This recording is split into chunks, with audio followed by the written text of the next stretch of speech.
to get in there.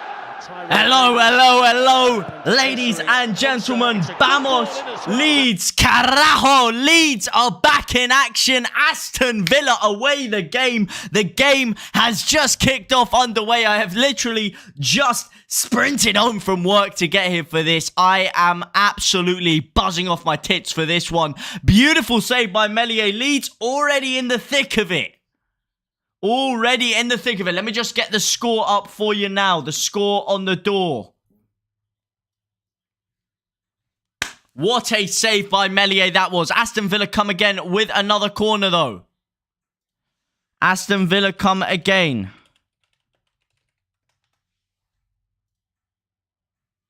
Here we go. Big defense needed. It's whipped in low and it's tried to be flicked on by McGinn, but it is absolutely nowhere. Bit of reprieve, bit of respite for Leeds United. As I said before, wasn't sure whether Rafinha would be playing, but as you can see in the top right-hand corner of your screen right there, Rafinha Belotti is back in action. Who is that legend liking up the stream? I don't know who you are, I don't know where you're liking from, but all I know is that you, my friend, are an absolute living legend. Now, let me try and get this up for you. There we go. The score on the door. Leeds coming forward now. It's Rodrigo Moreno cutting it back into absolutely no man's land. He's giving it to Ollie Watkins there, who springs Villa on the counter-attack. Villa coming forward with menace now. Big thing. I thought Adam Forshaw was going to get his crack in the middle of the pitch. It does seem like Bielsa is reluctant to rush a lot of these players who have just come back from injury into the squad. We see it with Joffrey Gelhardt, and we also see it with Adam Forshaw. Of course, Daniel James starting up front.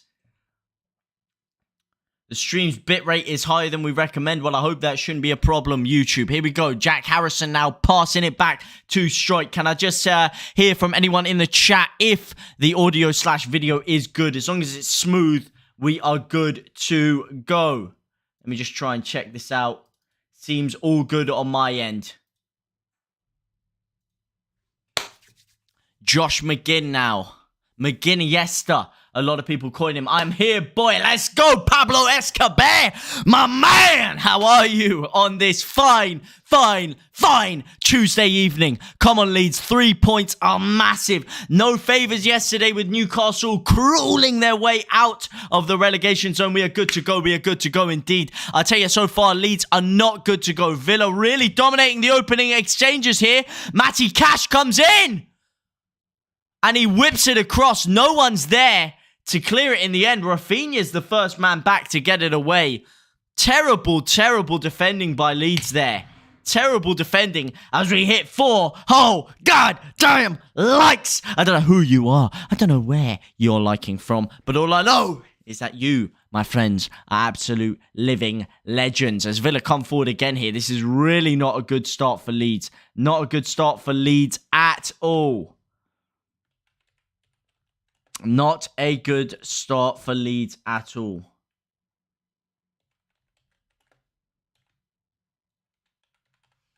Let me just try and sort some tags out. Evening all and JT Joe Debt, my man. All the legends joining the stream right now. How are you, my brother? How are you? Hopefully not too tired. And hopefully you'll be having a nice nightcap of whiskey after this. Let me just try and sort out the tags here.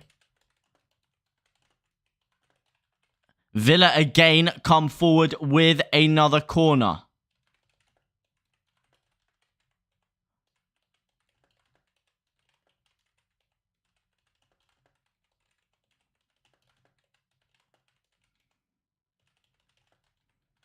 And it's whipped in easily, and it's punched away by Flappy Hand Meslier. I don't know why he's not catching it anymore. Meslier once again flaps his hands at it. He's lucky that it falls its way to Jack Harrison. I'm not quite sure what he's going for there. I don't know why he doesn't catch it, man. Is it just me? Or does Meslier seem to do that an awful lot?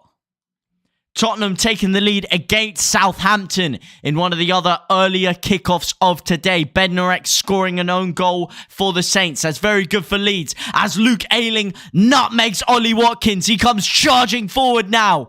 Rodrigo Moreno to his right, but it's still Luke Ayling. Luke Ayling still going now. Lovely ball out to Rafinha. Rafinha keeps it in.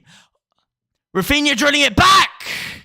And it is cleared away, but only as far as a Leeds United corner. Got my lucky Leeds shirt on. Which Leeds shirt have you got on, my man? I might have to get my one out. My one out soon if things don't start picking up. Lovely run by Luke Ayling though.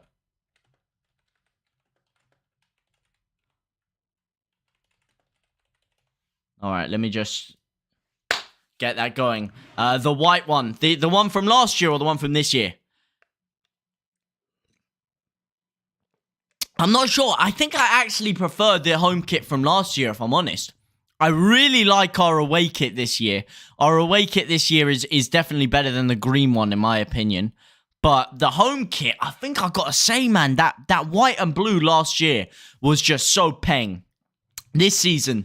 Yeah, look, I don't get me wrong. I love this season's shirt. It's just the collar for me.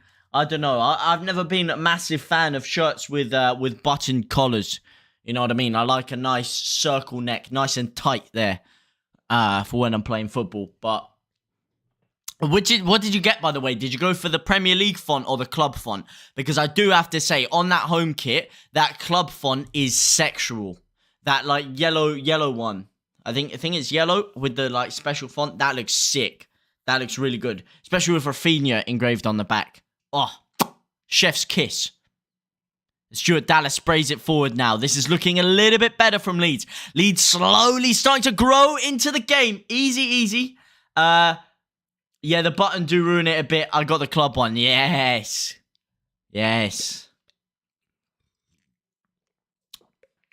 Yeah, I don't know what the hype is with buttons. I guess it was more old-fashioned. They used to have buttons on and collars on most of their shirts, didn't they?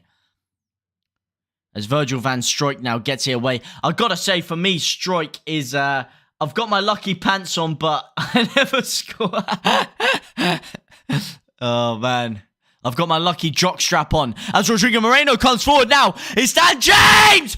Oh! Daniel James with an absolute beauty! Oh, he cuts it on his right. He takes it past one and he drills it into the bottom left-hand corner. Ain't no goalkeeper in the world saving that one, let alone Emiliano Martinez. What an absolute beauty. They say he can't finish. They say he can't do the job in the number 9 role. But it's an absolutely beautiful finish by Dan James. He takes it wide. He takes Konza out of his natural position and drills it through his legs into the bottom left-hand corner. And Leeds take the lead in an absolute crunch match.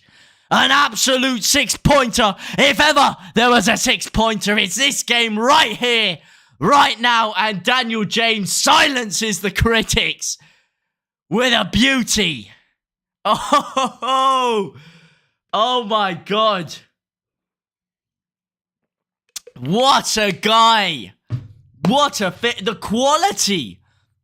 The composure. To take it out on his right foot. And just drill it. First time, low and hard, straight, no bend on it, no dip, just a straight pitcher. Who said we need a striker? Exactly, man. Exactly. We don't need no striker. We got Dan James doing the business. Here we go. Stuart Dallas now. Dallas out to Rodrigo. Could we get a second one? Rodrigo's still going, cutting in, cutting out, snapping ankles out there. He gives out to Harrison. And Leeds get another corner. Can I just say, it was a fantastic finish by Dan James, but the work by Rodrigo in the build-up play cannot go understated. He works ever so hard in that midfield area. His shimmy to open up the space in the first place was nothing short of superb. And I'm running out of superlatives to describe the way that his agility and the way he cuts in and out. And Leeds could come forward with another one here as Rafinha whips the free kick in. Someone's got their you know, that the green flashlight thing. They're pointing it in Rafinha's eyes. He's trying to take that that corner there. Wonder when they're going to do something about that. Maybe they're going to sanction Villa. Oh, wait, no, they won't. Let me tell you something. If that was a Leeds fan doing that, then they would be sanctioning them to the hill. How am I doing, JT? How are you doing, Basico Mega? Welcome in, my brother. I'm doing absolutely spectacular because Dan James has just opened the scoring with an absolute beauty. And I tell you, I am gagging for 3 points right about now. Especially against Villa. Especially against Villa. Is that... Yeah, it is the right thing. Oh, my God. What a start. Didn't start too well for Leeds in the opening 6 minutes or so. But boy, have we responded. And we've responded well. I think laser is the word you're looking for. Yeah, it's... I know it's a laser. I guess it's just called a laser pen, isn't it? I guess it's just called a laser pen, but yeah. And they're actually, I think they're illegal in this country, especially the really bright ones, because you can blind someone with it. That's what, if you remember in the Euros, someone did it to Kasper Schmeichel when Harry Kane scored, which is very snaky, if you think about it. But, hey, I wasn't complaining at the time. As Klitsch gets taken down. And I tell you something, I'm not complaining right now a word about Dan James. Because Dan James, like I said it yesterday, look. A lot of people give Bielsa a lot of slack for persevering with Dan James. He does a lot of things that Joe Gelhardt doesn't. And he comes forward again now! Oh, he should have gone for the cutback in my opinion. But this is what I'm talking about. That injection of pace on the counter-attack, on the break. Yeah?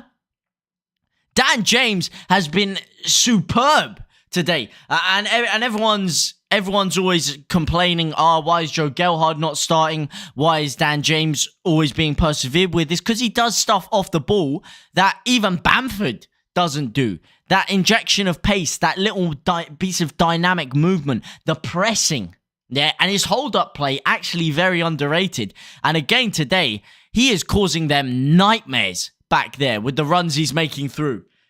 He is causing utter bedlam. Here he is again, Dan James, pressing him down. More pressure than an erection on skinny jeans. It's your Dallas this time. Lovely little shimmy in, shimmy out. And Jack Harrison has just been scythed through by Matty Trash. Absolutely disgraceful challenge. Got to be a yellow card in my opinion there. He hasn't touched the ball at all. Beats me how they've gone for that one.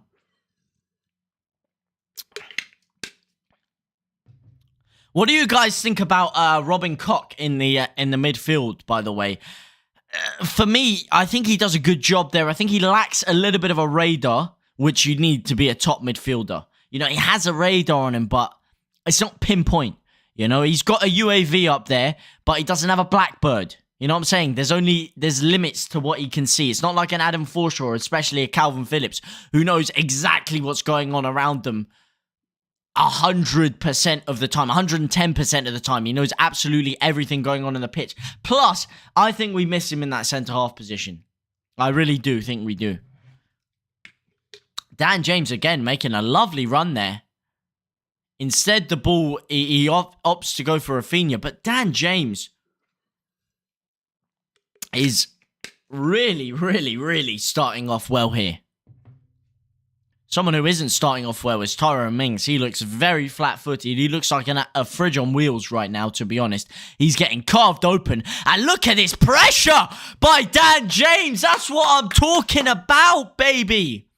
He presses the goalkeeper down. The goalkeeper plays it out to Tyrone Mings. Mings is trying to carry the ball forward. And Dan James is there again, pressing him down. Wins the ball back for Leeds. Completely bodies Mings off the pitch. This is a real top performance. And I've got to say, I feel so happy for the guy after everything that he's been through. Especially over this break with everyone demanding a new striker. Cox young, give him a season playing there. Yeah, but his job, it's not that I think he's not good there. It's that I think he's a lot better in centre half.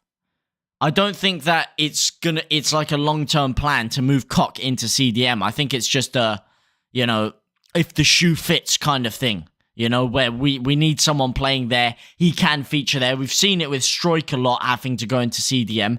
Now we're seeing it with Robin Koch. You know, it just seems to happen.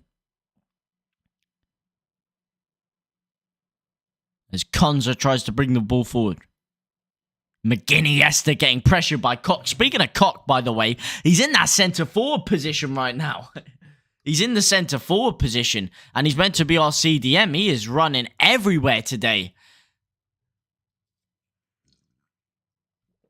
And someone who isn't running everywhere is Tyrone Mings. Well, he is running everywhere. He's running everywhere like a headless chicken right now.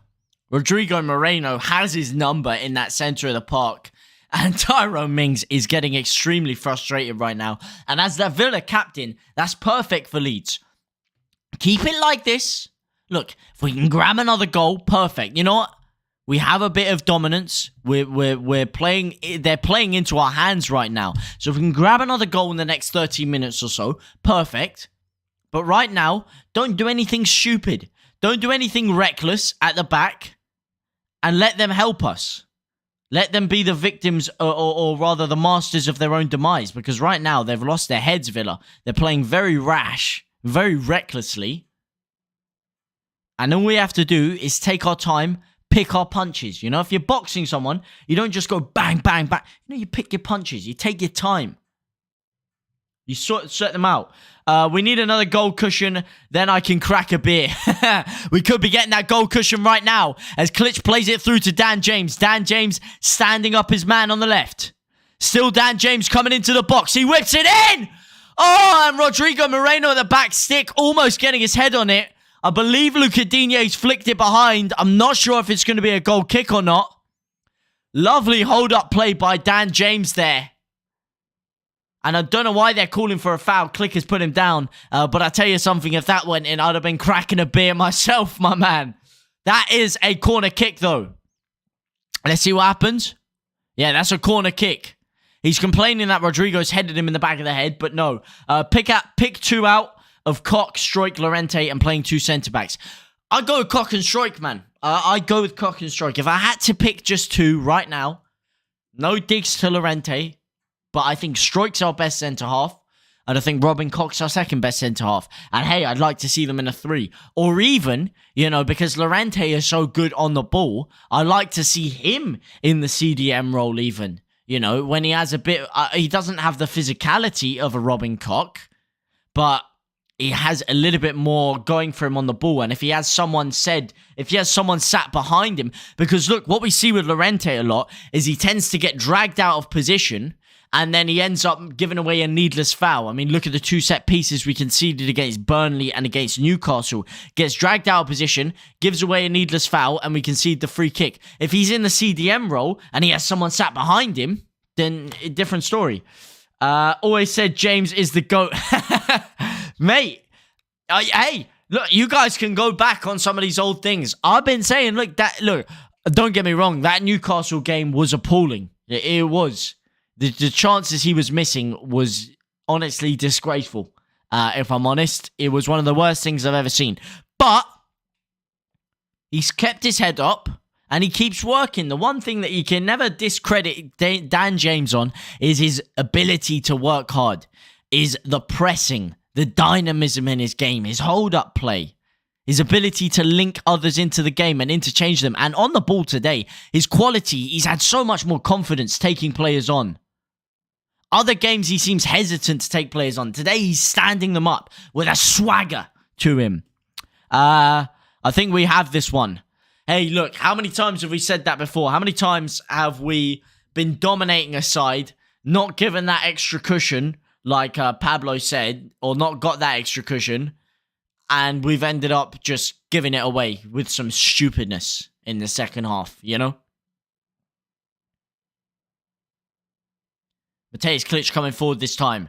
Rafinha out to Luke Ayling. Come on. Well, Coutinho there, nipping through a couple of players. He's taken down by Luke Ayling. Coutinho has been very, very silent today, if I'm honest. That was a lovely piece of skill, though. Lovely. He flicks it. He receives the ball on his back foot, flicks it behind him with his right ankle there, behind his left foot. Ronaldo Chop-esque. And he's just got such a low center of gravity. So nimble, so hard to defend. And this is what I was saying in the preview, is that for a team that is so susceptible to conceding from free kicks and set pieces, having a player like Coutinho is extremely dangerous for us because he earns so many. I think we have this one. Come on, Leeds. Harrison or James on the left. In general, hey, look, man, they seem... I've never really seemed to see them both have an amazing game together. It seems when one of them's off form, the other one seems to pick it up, and vice versa. Like today, Jack Harrison has been pretty invisible. I mean, granted, he is playing a lot more defensively, and and Dan James is playing up front. 6 whole likes. No, 5 whole goddamn likes, baby. And like I said before, my shin hurts. Like I said before, I don't know who you are. I don't know where you're liking from, but all I know, it is 6 whole goddamn likes. You absolute living legends. God damn. You guys are animals. And I tell you who's also an animal. His name is Robin Koch, and he's an animal in the air, and he's winning this header 10 times out of 10. The ball's gone all the way back there to Luca Digne. It's a funny thing, actually. Who would you put on attacking free kicks? Would you put Luca Digne or would you put Felipe Coutinho? Who do you trust more to getting it in there? You are absolute living legends. You are absolute legends indeed. We are staying up. Hey, I certainly hope so. I certainly goddamn hope so. And with this 3 points, this is massive. Look, I don't want to jinx it. How many times have we been here? We're winning, and I start showing the table, and I'm like, well, with this 3 points, look at where we could be in the table. And then everything seems to change, and we seem to throw it away. I mean, it happened with Brentford. It happened with Tottenham. It happened with West Ham. Not West Ham. West Ham in the cup. That was a different kind of thing. But still, you get what I'm saying here. And Villa come forward to the corner here. It is imperative that we do not concede before half time. Luca Digne about to slap it in. Oh, Tyrone Mings is left in acres of space there. I don't know who was meant to be picking him up. It looks like Robin Koch.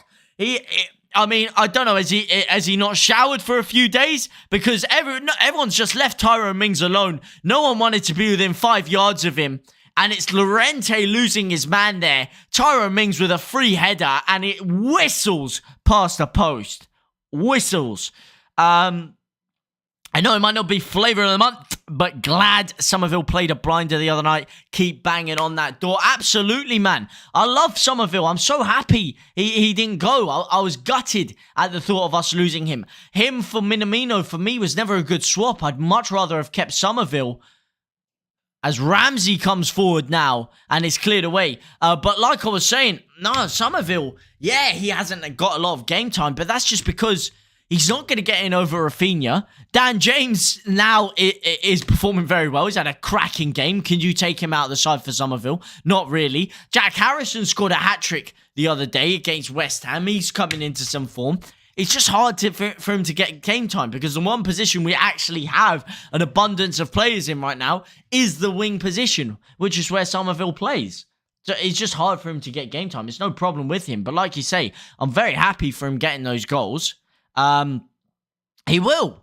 I think he'll show up this season for us. Lovely ball by Dan James again there. Gives it through to Stuart Dallas. Stuart Dallas leads now 4-on-2. Stuart Dallas coming forward. He goes for the drive. He ends up getting stacked over. He took way too long to release it there. It still comes out to Jack Harrison, though. Jack Harrison standing up his man. Still Jack Harrison whipping it in. And it's killed away by Luca Digne. I don't know what Stuart Dallas was going for there. He took 10 years to release the ball. But Leeds really starting to pile the pressure up now. Really starting to open up the angles. To spread the cheeks of that Aston Villa defence. All we need is that slicing, penetrative through ball through the middle to really carve them open. I'm telling you, on the counter, we look dangerous right now. Extremely dangerous. As dangerous as I've ever seen us on the counter. Here we go. Jack Harrison standing up his man now. Cuts inside on his right foot. Gets shimmied out to the left. And I believe that is a Leeds United throw-in. Rodrigo as well, having a cracking game in the centre of the park. Really good performance from him so far. He's picking up all the loose balls. His energy is on point. Defensively, he's getting back into the right positions. And look, Rodrigo Moreno, another player who was really heavily linked with a move away because people are saying, look, his stock's gone down, his career's gone in the bin, he can't even get a start in his natural position. But I'll tell you why. It's because when he plays in this midfield role, he's so underrated. As we hit 7 whole goddamn likes. I don't know where you're liking from. I don't know who you are, but all I know is you're absolute living legends. Man City taking the lead against Brentford. As things stand, Leeds will go above the Bees. As things stand, this is looking very, very tasty for Leeds if we can secure the 3 points today. But we won't be able to if Coutinho has anything to say about it. He stands up his man, drops it back, and Mateusz Klich again is in the right place at the right time. Fantastic positioning by Klich there. Couple of times now that Villa would have been through and in if it wasn't for a last-ditch defensive challenge. And here we go. Dan James! Oh, he's hit the bar! Oh my God! Absolutely sensational movement by Dan James and Jack Harrison. It starts off with Jack Harrison in that left fullback position, plays the 1-2 with Dan James, carries on his run. He has 2-3 men on him, holds it up, cuts it back to Dan James, who is so confident right now. He is in red hot form. He takes it past 2 and whips it top bins. Yo, Sam Morley, how are you, my brother? Dan James with another through ball. Nearly 10,000 turning up for the under-23s. Good to see. It is really good to see. This, mate, what can I say? I've been saying it from day one. Leeds is a support like no other. It's a fan base like no other. Where else do you see 10,000 people turning up for an under-23 game? Where else do you see thousands of people travelling away to Manchester for an under-23 game? What a strike by Dan James, by the way. So unfortunate. Legends, boys. For fuck's sake, I'm a Brentford man. I know, my man. I know. That's how we first met was, of course, that fateful Brentford versus Swansea stream last year. Not very good for you guys right now. I believe it was a Riyad Mahrez penalty to open the scoring against Brentford earlier on. Very good for Leeds, of course. And Felipe Coutinho... Oh, man. You couldn't write this stuff. Felipe Coutinho cuts in on it. I mean, it's a fantastic finish with his right foot there. Opens up the angle. He's facing away from goal, and that's it. Leeds 1, Aston Villa 1. And this is what we were talking about with the two-goal cushion that was needed. No matter how well we play, no matter what good performance we put in, we're always susceptible to conceding. I mean, it's a fantastic ball in by Matty Cash there. Isolates Jack Harrison out the wide. Drills it all the way across. And Coutinho, first time, gets it. Opens up his body and just whips it into that far corner.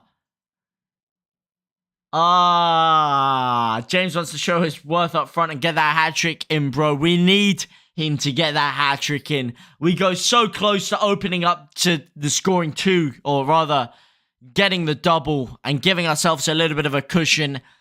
And Villa come up the other end. Felipe Coutinho this time, the man, to sink his dagger deep into the hearts of those travelling Leeds United fans. Fantastic goal by Villa.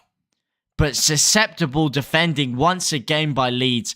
Again, unable to keep a clean sheet. All there is one ball sliced in the middle by Matty Cash there. And there is no one in sight picking up Felipe Coutinho. Where's Brentford then? Brentford, I haven't actually checked the table yet because I've been scared to jinx this right now. I will check at half-time as Dan James comes forward again now. Can he cut it back? Oh, he had two men inside in the box. He tries the cut back. It deflects off Matty Cash, deflects back into Dan James, and it's an Aston Villa corner. That would throw in a goal kick. That would have been perfect for Leeds. That would have been the perfect reply. But alas, Villa get away with one. I don't want to check now. Got to watch Coutinho, quality player. He is, man. He is a quality player. And it was a moment of quality from him. Again, look at this. There's just levels to this game. There is just levels. And the little things he does on the ball. Yes, Buendia is good. Yes, he's been causing us bedlam at times with his dribbling abilities. But the little flicks, the awareness, the intelligence, the cute little passes that Coutinho is doing, he is causing us nightmares in there. Rodrigo Moreno is causing a few nightmares of his own, though, as he comes forward on that right-hand side. Whips it in. Dan James pushed to the floor. Robin Koch now gives it out to Stuart Dallas. Dallas in acres of space. Gives it out to Jack Harrison, who drills it across. And no one's there to meet it. And again, Villa spring on the counter-attack now. This time, Coutinho again giving it out to Ollie Watkins. Watkins standing up his man. I'm seeing musical statues back there by Leeds. I'm telling you, man.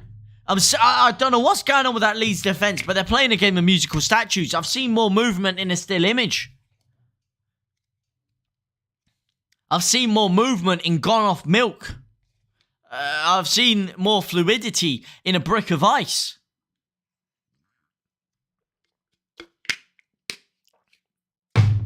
This is heart-wrenching stuff. But again, Leeds fighting through. Valiant performance by Leeds.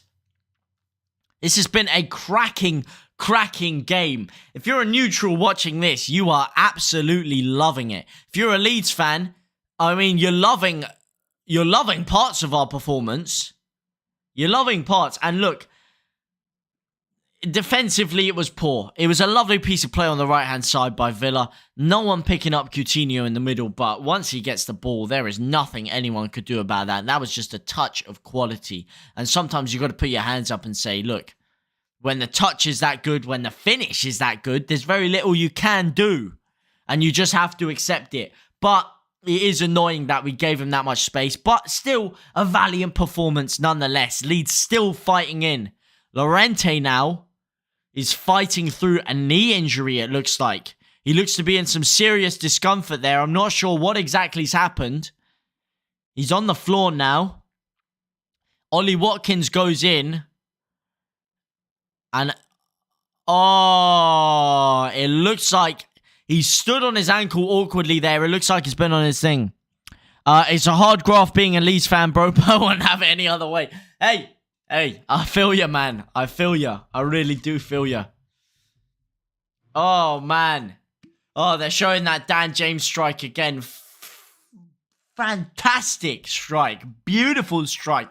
Orgasmic connection on the ball. So unfortunate. Could we have hat-trick James? Hat-trick hero Dan James. Wow. Dan James, man of the match so far, of course. It does look like we are going to have a midfield change. Who would you bring on? Would you push Robin Koch back and bring on a centre-half? Would you push Luke Ayling into centre-half? Or rather bring on a central midfielder? For me, I'd give Forshaw a go. I'd put Forshaw in there. It's annoying that we have this injury because Leeds have been playing very well so far. Koch has been doing a very good job in the middle of the park. The partnership of Klitsch and Rodrigo has been sensational. Saucy. Charismatic. Enigmatic. Dan James caresses the ball like it's his baby mama. He does, man. He fine winds the ting. He curves it round with gentle yet effortless movements. But when he needs to, he adds an injection of power, pace, precision, and most importantly, accuracy. Because as a wise man once said, precision beats power and timing beats speed. Rodrigo Moreno now, lovely chest control, holds his man off, gives it out to Klitsch. Klitsch on the edge of the area! And it's a P-roller shot. It's an easy thing. Wines and dines it. He wines and dines it. I mean, the thing with Dan James as well, when he is wining and dining you, he is not going to let up. He is going to be securing that wine for all 24 hours of the day, all 60 minutes of the hour, all 60 seconds of the minute. That guy does not stop. He puts more pressure than an erection on skinny jeans. And he will give you a rash, alright? A rash that even Sudocreme cannot get rid of. The fastest players are always 5'0". Exactly, that's why I'm so quick. That's why I'm so quick, because I'm a midget. But yeah, well, usually the players with really high levels of agility and really good acceleration are the short players. If you're talking about someone over like a long distance sprint, like once you're getting to the 80 meters to 100 meter mark, usually it's the taller people that are a lot quicker because they have the longer stride. So once they get going, I mean, you look at, oh my God. Oh, it's Ramsey come through now. And that's 2-1 Aston Villa. 2-1 Aston Villa. Again, one through ball. And Calvin Ramsey slots it past the keeper. Meslier given no chance there. And it's just one through ball. I believe it was Coutinho with the through ball. And again, man. Oh my God. Coutinho on the half turn. And Ramsey is just left in acres of space. Why is no one closing him down, man? Dallas loses his man. Klitsch loses his man. Llorente's nowhere near him. And yeah, it's a great turn by Coutinho. Yeah, it's a fantastic pass. But why is no one watching Ramsey? And Meslier gets a foot on it, but he can only slice it into his own goal. Oh my God, what are we doing? What are we doing on a downer balls? Defense is a shambles. Defense is a shambles, man. Look, it doesn't matter what kind of good play you put in throughout the game.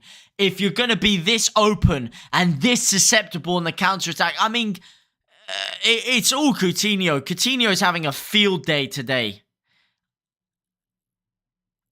Oh, man. This is the fine margins of football. This is what we were saying when you said, I think we have this one. We really look dominant in spells of the game. We really look lethal on the counter-attack. But again, that final pass, that final bit of quality is lacking. And then they just come through. Hit us with 2 counter-attacks. Rodrigo Moreno. Come on, my man. Just need a bit of quality from you, Raf. Raf, you've been silent today. You've been pretty quiet. If anyone's going to change this game around, it's you, my man. And we're not going back down. Not yet, man. Not yet. There's still a long way to go in this game. Still a long way to go, my brother. Still a long way to go. I can't believe it. I mean, look. Luke Ayling, he's getting too tight to his man. Luke Ayling needs to step off a little bit. He's trying to stay touch tight to Coutinho, and Coutinho's just flicking it around him every single time. When you got a player like that, you stand back a couple of yards. You give him a bit of space, because if you stay close to him, he's going to spin you every time, and that's what he's doing. I don't know why we have Luke Ayling pairing up on Coutinho. That's not a good matchup, in my opinion. This is where, like I said, we really lack Calvin Phillips. Because you are damn right. You better be damn sure that if Leeds were playing Villa right now and we had Phillips would be the one man marking Felipe Coutinho. Phillips would not give him an inch. Phillips is the only defense we have to our kryptonite, which is players like Coutinho, those deep-lying dribblers. Plenty more points to pick up this season. Hey! The points aren't over today. Luke Ayling, lovely run there. Tyrone Mings winning out this time, though.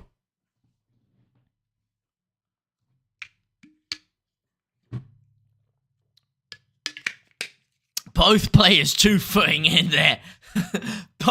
both Mings and Luke Ayling two-footing in there, getting the air, both of them. No one getting the ball. Jack Harrison now. Can we get a goal before the end of the half? We get a corner. Calvin Phillips keeps the defense in line. He does indeed. And speaking of lines, Jack Harrison has a very sharp line shape up on his hairline. And speaking of hair, speaking of body parts, speaking of nails, there's a lot of hair that grows on your fingers. There are also nails that grow on your fingers. And Villa fans will be biting those fingernails right now as Rafinha whips the corner in. And it's been another really bad corner by Rafinha there. He whips it in. Again, it's low. It's on the floor. It's easily dealt with. Easily defended against. Leeds dominating the possession once again in the last 5 minutes, like we have been the majority of this game. But as of yet, still losing. And now, a couple of meaty challenges and Coutinho's coming forward on the counter. Ramsey's in acres of space again! And he slotted it again! Oh my God, man! Oh my God! We're weak as porridge back there, man. I've seen more substance in a digestive that's melted in a hot mug of tea than I have in that back four. Again on the counter-attack. It's just, again, Ramsey linking up with Coutinho. Couple of fouls in there and no one gets back in time. They're jogging. Sprint your ass back. Sprint your ass back.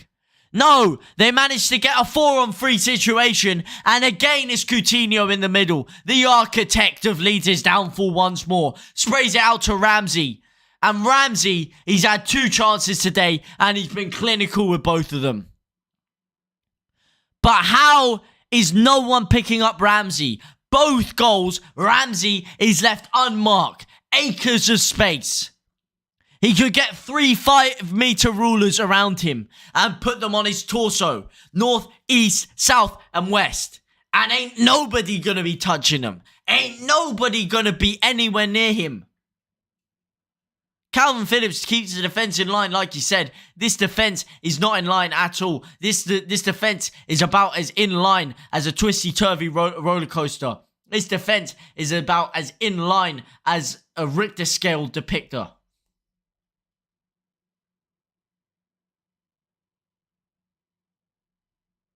Jesus. Stuart Dallas now spraying it out to Jack Harrison. We're going to need something drastic here. And if you look at the basis of the game and the performance of the game and the performance of the whole first half, this is not a justified scoreline on the basis of the game. But these past 10 minutes on the counter-attack, I said Leeds look dangerous on the counter-attack. We look even more susceptible on the counter-attack than we ever look dangerous. Coutinho is toying with us. And Ramsey is having the game of his life. Not performance-wise, just goals-wise. We need a goal before half-time. 3 minutes of added time. 2 minutes 30 left. We need to score. We cannot go into this second half with a 2-goal deficit. Mateus Klitsch now. Again, it's a heavy touch. Again, he takes too long. And again, Villa get men back. And again, it's a sloppy touch by Rafinha. 1, 2, 3, 4. Klitsch, Rodrigo, Rafinha. Sloppy touch. Sloppy touch. Sloppy touch. Back forward to blame for the last 2 goals. Yeah, they are, but it's also us losing out in the midfield battle. It's also us losing out in the midfield battle. This is what I said about us having Forshaw there. We haven't played Forshaw, and we've been losing out the midfield battle. They're coming forward too easily. They're getting us on the counter press too easily. Robin Koch now. Sprays it forward to Klitsch. Lovely run by Klitsch. Can he get something out of this now? Back heels it to Rodrigo. Rodrigo slices it back. And it's in! It's Daniel James! And Leeds get another one! It's 3-2! That's the reply you're looking for! That's the goal we needed going into that second half. He looks injured now. He looks like he's whacked his head. But he doesn't care because Leeds get a goal back within a 1-goal deficit. That is the goal we needed. That is the play we needed. Lovely ball by Robin Koch. Mateus Klitsch holds it up. Lovely back heel. Rodrigo Moreno slicing it across. And it's a bit of good fortune by Leeds because it's sliced up in the air by Villa's own defender. Let's see who it is. It looks like it's Ramsey, the goal scorer there. Flicks it up. And Daniel James is in the right space at the right time. And who said short guys can't jump? The diminutive Welshman leaping like a salmon and smashing it into the bottom right-hand corner. It's saved by Martinez, but he has no chance but to slap it into his own goal there. And Leeds are back. 3-2 the score now. We need one more before half-time. Can we get it? It doesn't look like it because it looks like the whistle's about to go now. But potentially not before Villa have one last attack. Tyrone Mings now. Tyrone Mings in Leeds' box. Oh my God. And Luca Diaz. What is going on? What is going on? Oh my God. I messed up my hand when they scored the third by punching the stairs. Oh my God. Tell me about it. My hand's already messed up from earlier. I was sparring someone without my gloves on and I crunched the knuckle in some hard. So I feel your pain there. Are we going to see a Dan trick tonight? We might well indeed. Daniel James with the second. Slice of good fortune to get Leeds in there. But that's better. That's better. I feel a lot better now going in at 3-2 instead of 3-1 or even 2-1. That goal is massive for Leeds before the break. Slice of good fortune, like I said. But Dan James getting himself in the right place at the right time. What a game it's been, by the way. I mean, look. Leeds dominating the ball. Dominating possession here. Let me try and... let me just switch over screens for you. Let me just switch this up. I mean, look at this. I mean, yes, shots on target. But the possession... the passes, the passing accuracy. Leeds really dominated a lot of the opening encounters of this game.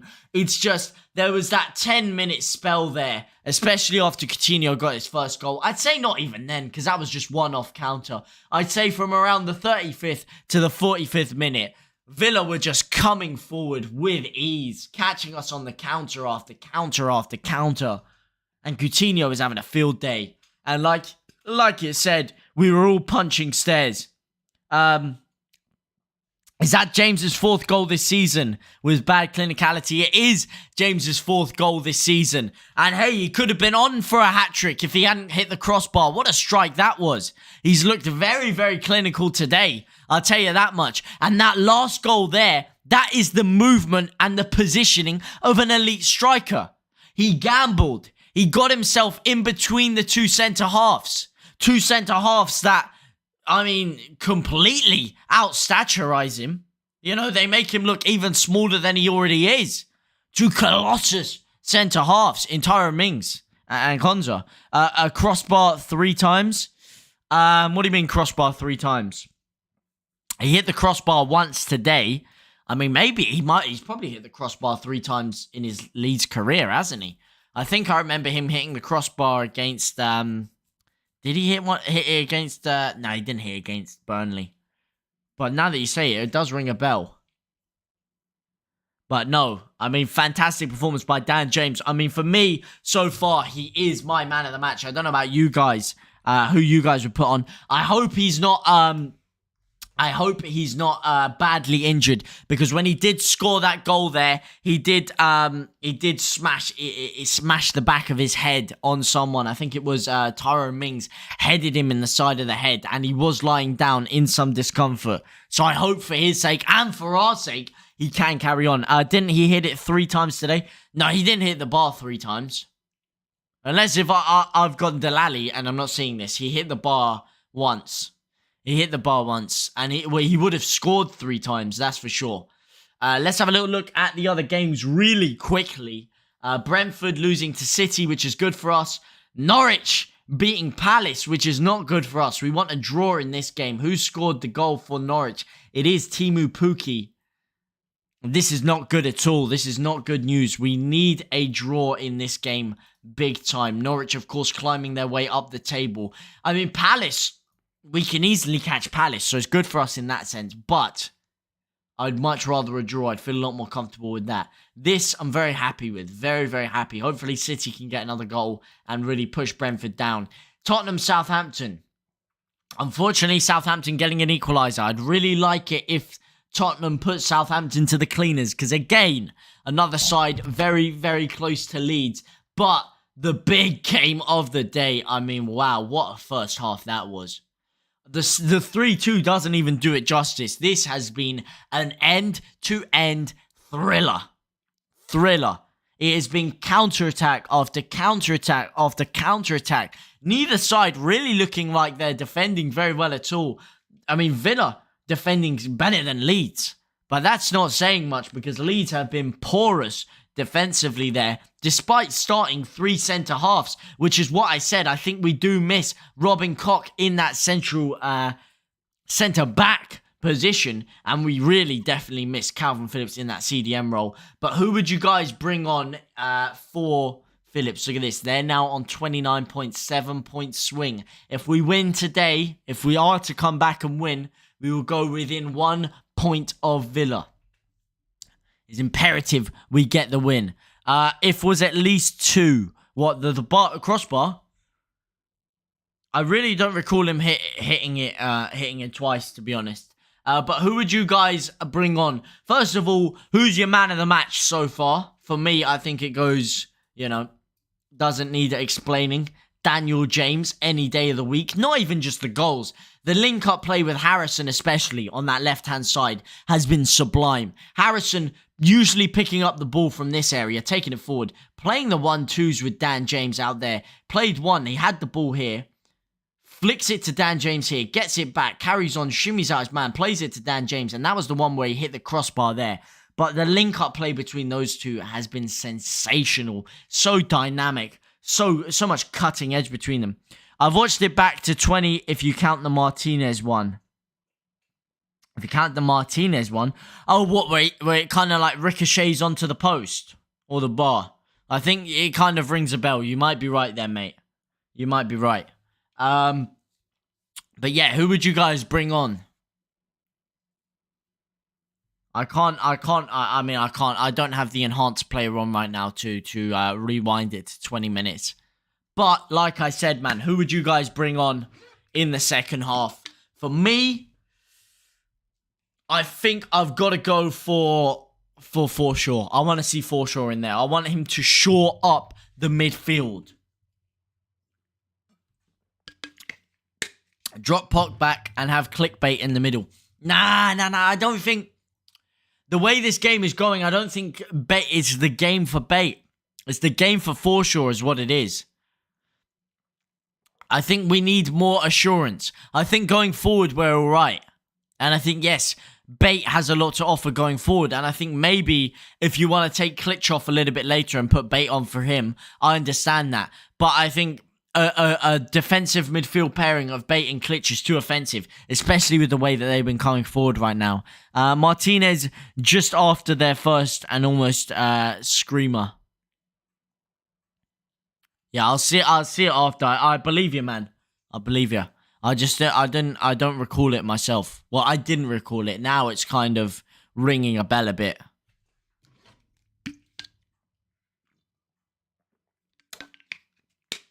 What our first sub will be is Roberts. Don't want it though. No, I don't. I don't think it will. I don't know. Look, I hope there's no injuries. Llorente went down and Dan James went down separately. So which one out of the two might come off? I'm not sure. If Llorente comes off, then most likely you're going to see Cock drop back there and Forshaw come on. If Dan James has to come off, which I really hope doesn't happen, then you'll probably see Tyler Roberts. But who would you bring Tyler Roberts on for? Who would you bring Tyler Roberts on for? Because you can't bring him on for Dan James, because Dan James is having a sensational game. Can't bring him on for Harrison, because Harrison's having a very good game. Can't bring him on for Rafinha, because Rafinha is Rafinha. And Rodrigo Moreno, I think, has been playing very, very well in that offensive midfield role. You could potentially take him off for Klitsch. What do you call it? Tyler Roberts on for Klitsch, but I think that's a very good move. I don't think that he can play very well in that defensive midfield role. I think he needs to be further up the pitch, which is the position which Rodrigo Moreno is occupying. So, that's what I think, at least.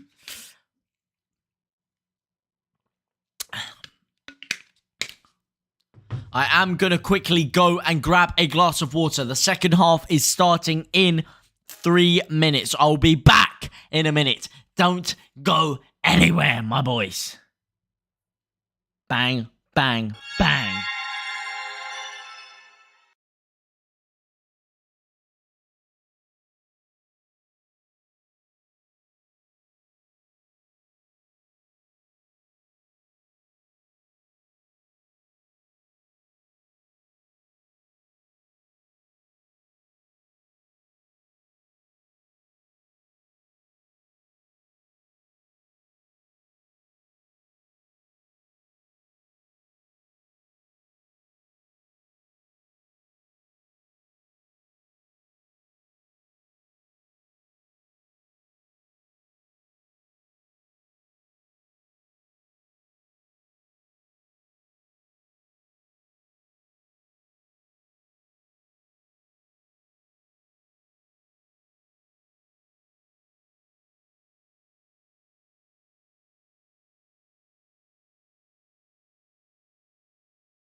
Oh.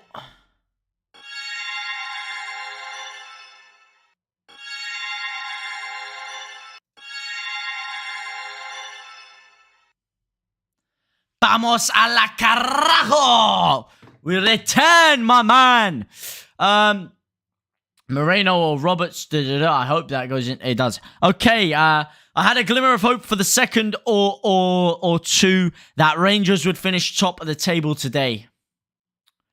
I had a glimmer for a hope or a second or two. Wait, where are a Celtic top of the league? Hang on.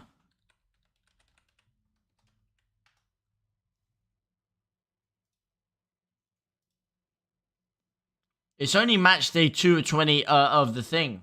Where are they? What is the table there? I had a glimmer of hope that they would finish second or two. That Rangers would finish top of the table today. Moreno or Roberts, similar thing. Very samey last half hour.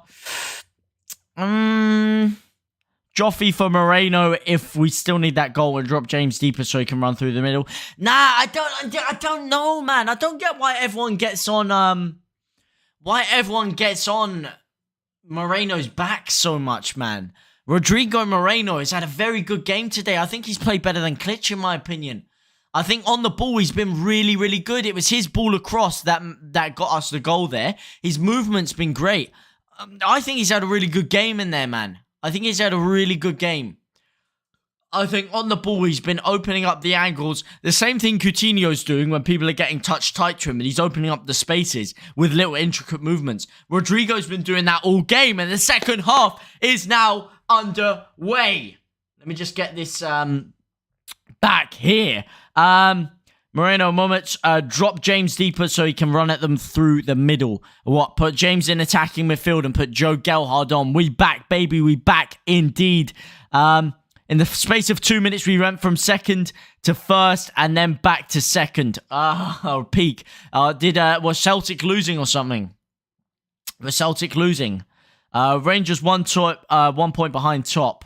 I actually haven't been following the Scottish League that much, to be honest, ever since my boy Stevie G left.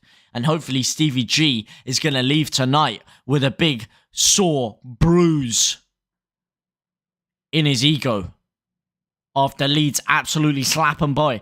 Get my boy Gelhardt on. But Coutinho is actually good. Not having a go, just a change. No. I know you're not having a go. I just mean in general, I think people don't give Rodrigo Moreno enough credit. I just think that personally. Because of obviously the price tag and because he's playing outside of his natural position, I just think people tend to ignore a lot of the good work that he does.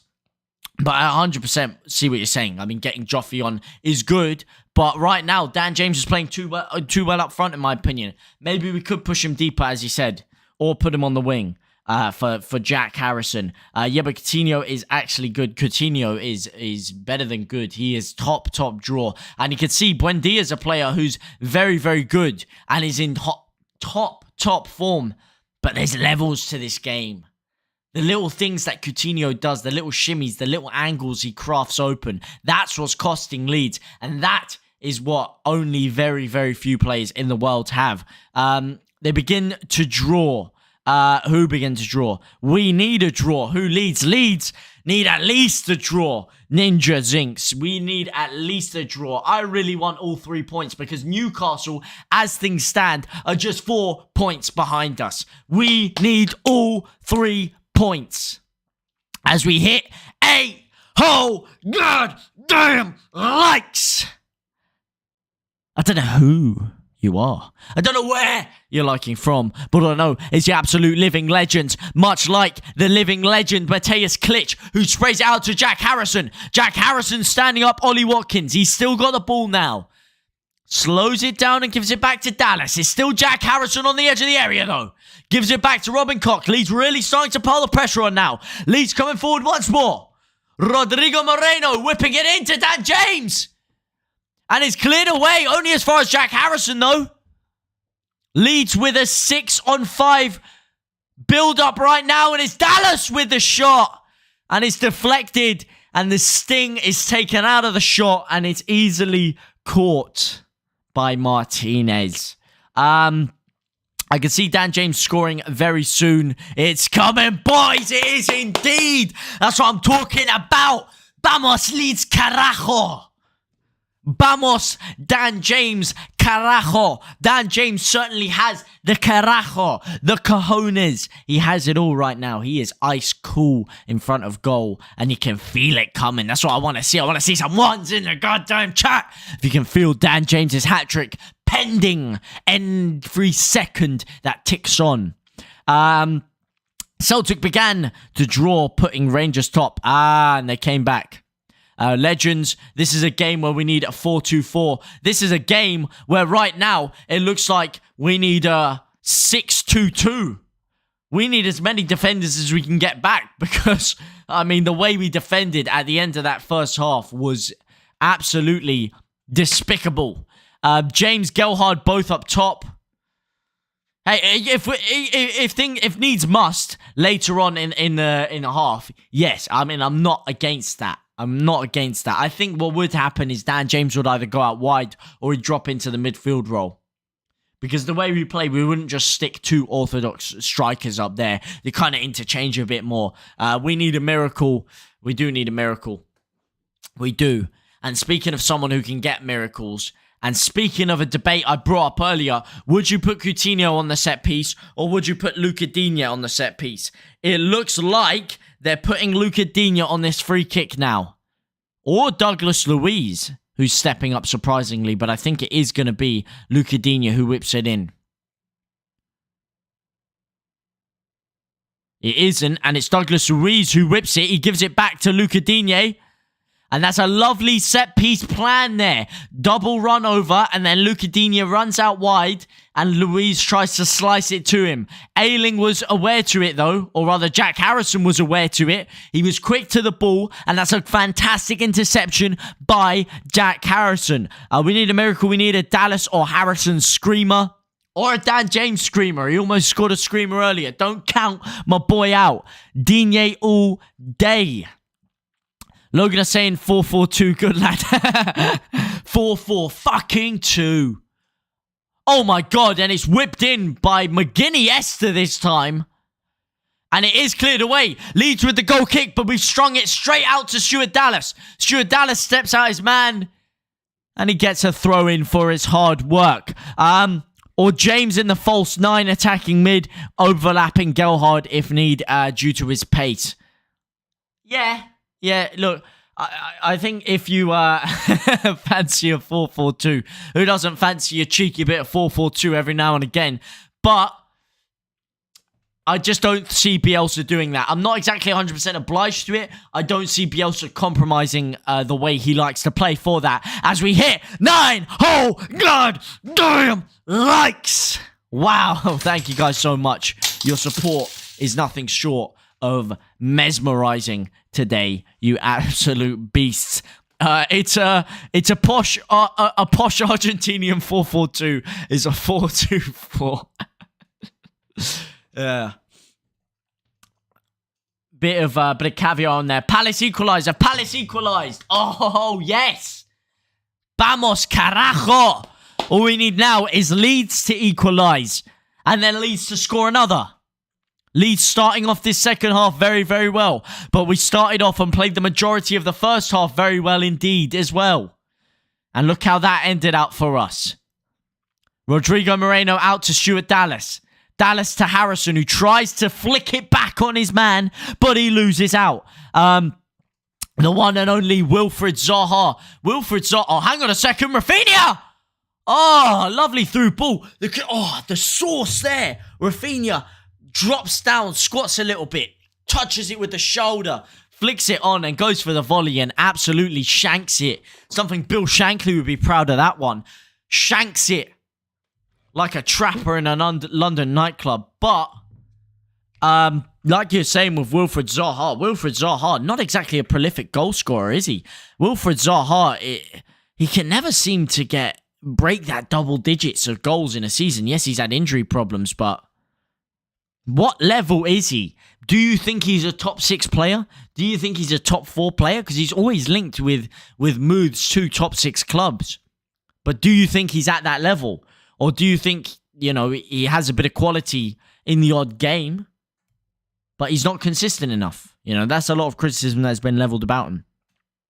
I'm telling you, 4-4-2, the only way to go. It is indeed. It is indeed. The most attacking, expansive, free-flowing formation that the beautiful game has ever seen. But I tell you, all I want right now is a beautiful header away. Luca Digne again with a very, very, very dangerous free kick. I can't lie to you. I may seem calm right now, but my heart is absolutely doing somersaults. Get this ball away. Luca Digne whips it in. And it's punched away by Meslier. Only as far as Rafinha, who tries to spin Digne. Oh my God, Rafinha tries to do a Cruyff turn in his own box and spin Luca Digne. And he gives it straight to him. Digne whips the ball across. And Leeds so lucky not to concede another one there. Why you're doing that in your own box, I don't know, Rafinha. I really don't have the foggiest why he's trying to do that there. Boy, that was close. We need to wake up, man. We need someone to slap them in the face. Inject them with caffeine into the veins. Let's not kid ourselves. Villa have very good players, so this isn't bad due to them not having key players. We've played well. They've been clinical, which is making us lose. Yeah, absolutely, they've been clinical. But come on. When are we going to keep a clean sheet? We have played very, very well, which is why I was very annoyed, you know, when we were losing 3-1. Because on the basis of the performance, we've been the better team for the majority of the game. But defensively, they just look that little bit smarter, that little bit more resolute, that little bit stronger. Before the January transfer window, Villa were crumbling. Well, they weren't crumbling. They had a bit of a... I mean, they had a little resurgence under Stevie G. Then it started to drift away a little bit. And yeah, obviously, since signing top players like Coutinho and Luca Digne, things have started to look up for them. Which is why there was obviously a lot of criticism around Leeds not signing anyone, especially after that Newcastle result. As Llorente walks off and just gives Villa a throw-in. Llorente is getting bullied out there right now. Hey, JT. Hey, football fan. How are you, my man? How are you, my brother? How are you? Long time no speak, my man.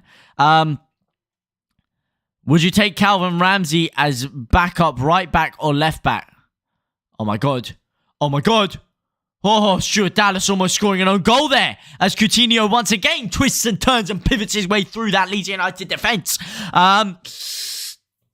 Right back. I don't know, man. Look, Firpo, I really rate Junior Firpo. I do. But he can't get himself fit in time. And I was speaking to my dad, and my dad was telling me, is he looking for excuses not to play? Is he a warrior? Is he someone that's going to fight through the pain? Or is he someone that's going to get a slight knock and he's going to decide he doesn't want to be there? He doesn't want to fight through. You know? Because that's what it looked like. Obviously, I don't know the severity of his injuries or the extent of it, so I can't comment on it. But if he can't get himself fit, then we are going to need to find a new left back. But right now, I think if he can get himself fit, he is more than adequate enough at left back, and it's the right back position where we need someone. In 20 years' time, some young manager's going to come through with a new system and play 4-4-2. Said he invented it in training. Exactly. This crazy new, never seen before, Pulis ball. While everyone's playing this dynamic football, he's just going to flip and set 2 banks of 4 behind. He's going to be like, oh, look at this revolutionary football. Clever management, bringing in two guys and changing the squad. Clever management, but also, you know, spending the money. You know, clever ownership to bring in those players. It wasn't just Stevie G who decided he wanted those players. And I tell you something, I'm pretty sure Bielsa would have wanted a couple of players. The only player he didn't was Donny van der Beek. He turned him down, but aside from that, you know, Leeds could have severely done with another midfielder. What annoyed me the most in the Leeds part are the falling apart being rung around Villa Park. Is he a sick note 2.0? It certainly looks like he's a sick note 2.0. It looks like he's a bit of a this season Adam Forshaw. He looks like a bit of a Jack wheelchair so far. But as for the chant, I mean, It's going to happen, isn't it? It's going to happen. It's annoying, but we use it ourselves. We'll be the ones singing it at the end of this game, yeah? They can sing it all they want now, but come 90 minutes, we'll be the ones singing that chant. Don't get me wrong, Leeds are falling apart will be reverberating around Villa Park tonight, but it will be the away contingency that are strumming the chords of it. Embarrassed because we've been the better team for the majority. We have been the better team for the majority of the game. We have. You're 100% right. But if we can't defend, I mean, how many times we saw it so much in the Championship? We've seen it so much these past couple of years. Just dominating a lot of the game, but not putting our chances away. Not creating enough killer opportunities. And in turn, conceding needless goals at the end of the game and costing ourselves big time. We got Heldin, very good stand-in left back and good stand-in centre back. Oh my god, Leeds are giving me heart attacks. Luke Ayling tries to flip it back there. Tries their back pass header, and Watkins was an absolute nanocentimetre away from flicking that into the back of the net there. Oh my god. But yeah, Held is very good stand-in, so I do see a point there about him being a stand. Well, in fact, that reinforces my point about Calvin Ramsey being more important as a backup right back. They're bringing Carr on. They've taken Buendia off. Buendia has just been injured, so he has just come off the pitch. I haven't seen who they exactly just put in for him. It is Carney Chuak. I'm not even going to try and pronounce that name. Carney is on. They are bringing Carr on indeed. Carney is on. And I'll tell you something. That was almost carnage by Luke Ayling there with that back header. YouTube have recommended you for the live stream. They know what they're doing, innit? They know ball. They know ball. What can I say? Thank you very much, YouTube. I didn't think I was family friendly enough for that. Calvin Ramsey now, Tierney 5 years ago.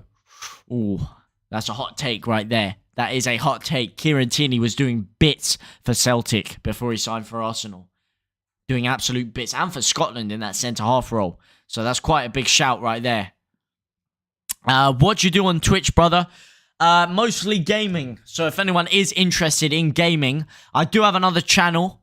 I am just setting up. It is set up now. I can live stream on it for games, but mainly on Twitch. I do stream a lot of games, mostly COD, but some other games as well. So I try to do gaming streams a few times a week. As Mateusz Klich now flips it in, and it glides over the bar. But yeah, if anyone is interested in that, yeah. You need to do more stream on here, man, other than the game. Yeah, I'm trying to think of what to do, get some debates going, because there's no point streaming just for the sake of streaming. There has to be some sort of content behind it. But yeah, you're right. I do need to. I've been trying to up the content as well, whilst I have been very busy. But yeah, FIFA. Do I play FIFA? I do play FIFA. I have it on the PC. Oh, strike! Oh, is that past the line? It could be a handball. The corner's whipped in. Strike wins the header. Dan James whipping it in now. Is that a handball? Referee! It's a lovely ball in. Strike with the header. And no, it's not a handball. Tyrone Mings clearing it off the line there. Oh, so close. Beautiful defending there, man. Do you play FIFA? I do. I do play FIFA. And I will stream FIFA. I need to... I'll stream some Ultimate Team. I've got a pretty sexual team, let me tell you. As it comes in, strike now! Llorente! Vamos! Leeds! Carajo! Oh! Diego Llorente! Oh, and it's 2 corners in a row! First time it's strike with the header. It's cleared away But this time, it is the Spaniard, the man who was down with an injury. You thought his time was done, but it's a beautiful ball in. Strike heads it down. It's deflected back into the path of Diego Llorente, who whips it into the bottom right-hand corner, and you're not saving that in a million years. So cool, so calm, so composed. Vamos! Leeds! Carajo! Oh, yes. Yes, I want to see your team. Well, I'll show you it sometime. But right now, I want to see the team that is Leeds United secure all 3 points. 3-3, the score. The score's on the doors. Hi, sorry I was gone. I was doing my Spanish homework. How are you? Well, speaking of Spanish homework, speaking of Spanish individuals, the Spaniard Llorente opened up the scoring. So you need to learn the Spanish for sexy beast.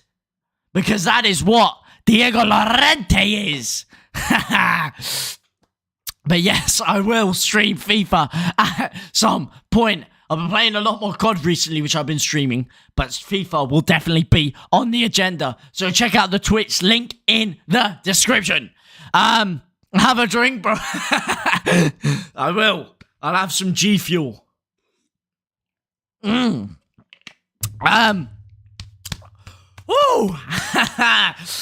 minute letter addressed to Bielsa, and what do you say to him?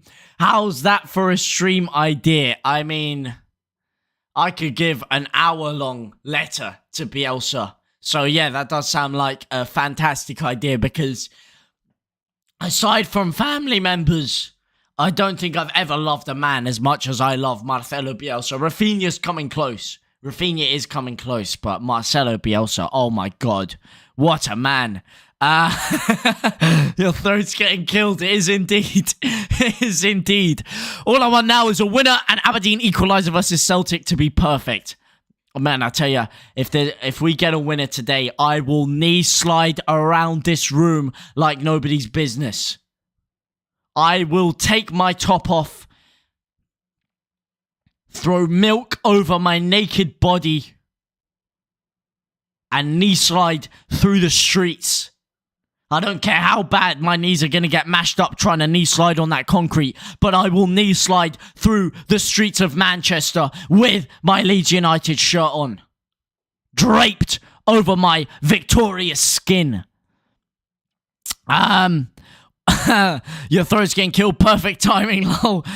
You've got a sexy trim. Thank you very much, my man. My trim's a bit all over the gaff right now because I haven't had a chance to wash it, but thank you. Let's go. Second goal this season, equaling Bamford. Llorente, he is equaling Bamford. He's played a few more games than Patrick Bamford, mind you, and he hasn't got the 2 assists of Patrick Bamford, but he is equaled Patrick Bamford's goal tally.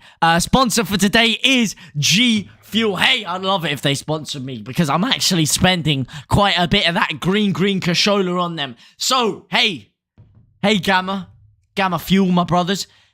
You want to hook a brother up with a sponsorship? I will sponsor you all day and night. Oh my God.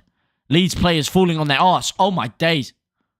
Oh, Coutinho trying to whip a long shot. Southampton were losing 2-1 5 minutes ago. Southampton now leading against Tottenham. Oh no. Oh, this win is even more imperative now. It is even more imperative now that Southampton are winning. I don't know what to say. I just woke up from my joyous but drunken slumber. Wow, loving the Saints score. I was loving the Saints score until they just went and scored 2. Former Leeds target, Che Adams, scoring the 3rd now. Southampton leading Tottenham. Oh my God. We've been better than them, though. We have been better than them, but we have to be wary for the counter-attack. We've been the better team by far. But it doesn't mean anything if you don't take your chances and they manage to come through on the counter-attack and damage you. Someone is down for Villa. I can't quite see who it is. I was doing Spanish homework. Me gusta mucho el Leeds United. Me adoro Leeds United.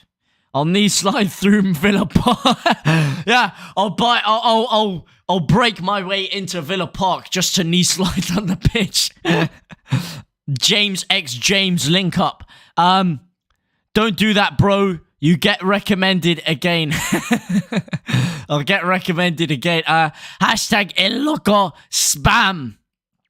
I was looking through my phone, looked up, and thought they'd score 4.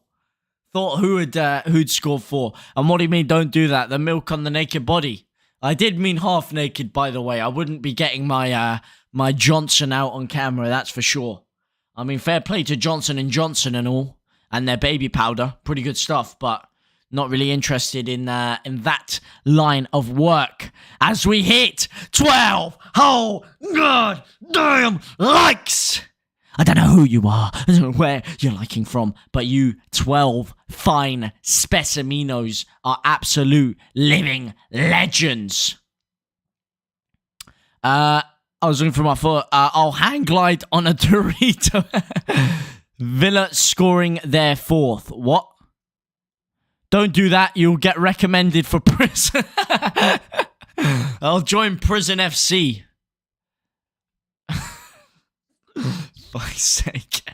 Because when I looked up, it was them celebrating. Oh, right. All right.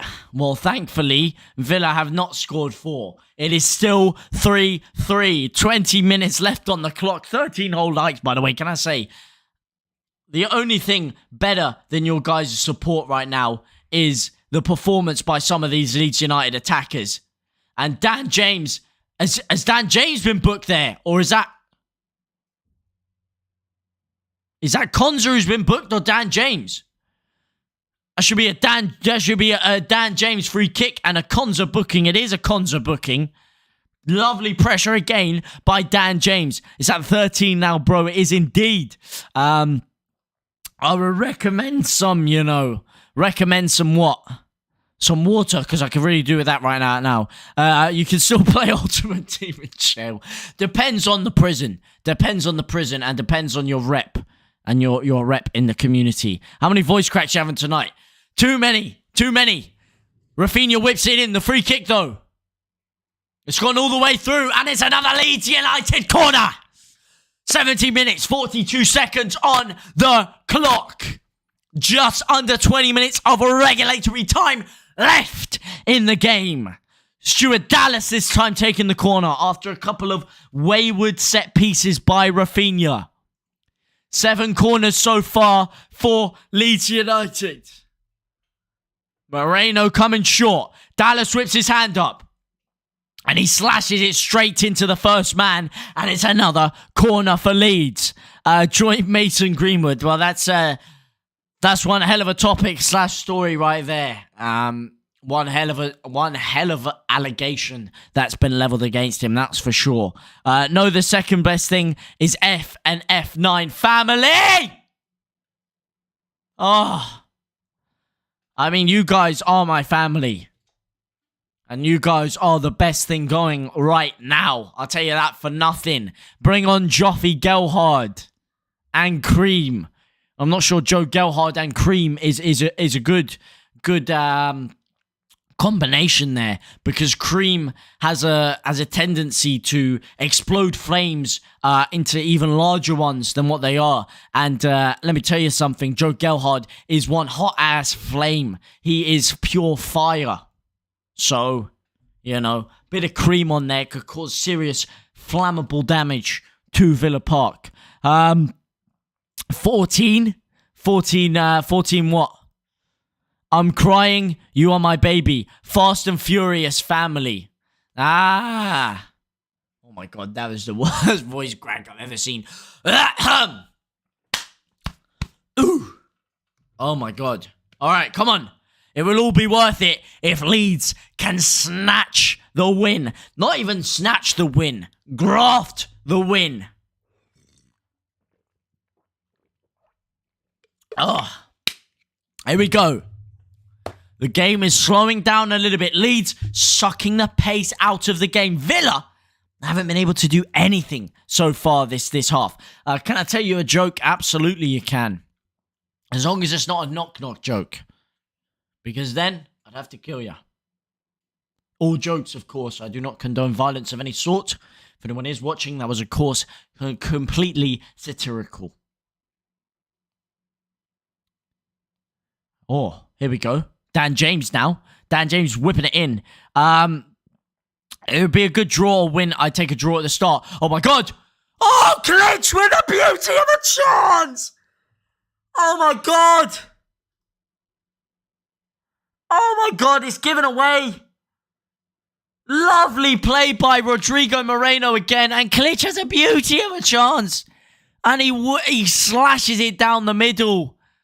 And it's an easy save in the end. But again, lovely, incisive reverse ball by Rodrigo Moreno there. Lovely pressure by Klitsch in the first place. And what a chance. It would be a good draw or win. I'd take a draw at the start. Look, man, I don't know. From the basis of the performance, I think we deserve a win. And we need points. We need 3 points. We need wins. All right, yes, a draw's all right. It's not bad. But with Southampton picking up a win, with Newcastle hot up our ass, a 3 points would be very, very good right now. We really need to build as much daylight between us and the bottom 3 as possible, especially with such tough fixtures coming up. Knock. Villa are falling like flies. They're there for the taking. They are. They're dropping down. Coutinho picked up an injury. Buendia's off the pitch. Matty Cash is now on the floor. We need to take advantage of this. There's been some good goals. There's been some great goals. There's been some sensational goals today. Especially that opener by Dan James. Beautiful. The return goal by Coutinho. Equally quality. JTLive for my joke pulls out the Glock 19. What? I haven't seen your joke. Your joke's not in the chat. You just said, can I tell you a joke, and didn't say anything. I can't see. Unless if it did that thing where it like deletes itself. There's been some good goals. Come on, Leeds. Come on, my sons. 75 minutes, 40 seconds left on the clock. Just under 15 minutes for Leeds to save themselves in regulatory time and get those 3 points. Dallas flicking it forward now. Leeds having a fantastic second half. But we have to keep it up. We can't afford to fall asleep. Lovely 1-2. Dan James now. It's a 2-on-3. Rafinha to his right. It's a heavy ball by Dan James. Rafinha still picks it up though. Takes on Digne and gets fouled down there. That's got to be a booking. That's a disgraceful challenge by Luca Digne there. Lovely play by Rafinha. Left foot cuts it out. And that is a furiously disgraceful, trepidatious challenge by Luca Digne there. There's been some good goals. JTLive starts drinking Leeds. What starts drinking Leeds? Can you see it? What starts drinking Leeds? Let's go Leeds. Come on, lads. I resent it. If it was the start drinking Leeds, then yes. Otherwise, it's not coming in the chat for some reason. Maybe it's like got a banned word. As Rafinha whips it in. It's cleared away by Konza. No, Ollie Watkins. Sorry. Lovely quick corner again. Rafinha whipping it back. Sticks! Oh, Strike getting under it. Oh, lovely quick corner again by Rodrigo and Rafinha. And Strike gets under the ball. The joke is not coming up. Vamos, Leeds, carajo! Indeed, Victor Orta. The main man, Victor Orta, joining the stream. Good to see you, my buddy. Shame you couldn't get us any signings in the window, but good to see you here, my man. The joke is not coming up. Why not, man? I want to see this joke. I'm intrigued now. Coutinho coming off for Ashley Young. Please not Young. Please not Young. Please don't just do us over. Come on, Leeds, indeed. 12 minutes left of regulatory time. Oh, Stroik's gone over Young there. And he's really badly hurt, Stroik. Villa still come forward with cash. It's a heavy ball. Rodrigo Moreno picking it up. Rodrigo Moreno springs on the counter-attack. And he plays it forward. It is lost. Stroik is still down on the floor now. Stroik is still down, but Villa continue to come forward against the 10-man Leeds United side. Leeds trying to take them out at any opportunity. Stroik still on the floor. And it's deflected and now picked up by Meslier. But Stroik looks really badly hurt there. What's long, sticky, and nice to use? A glue stick.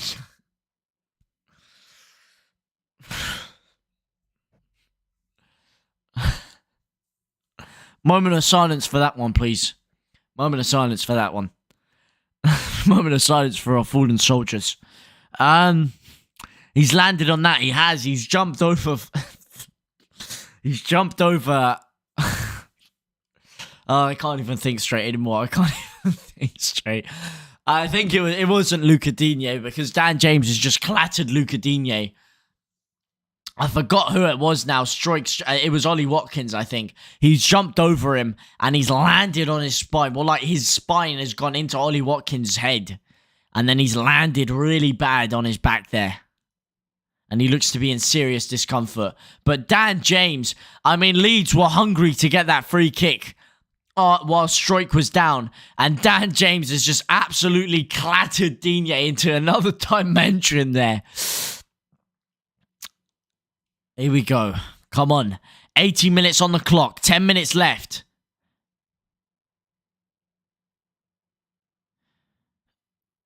Villa's two,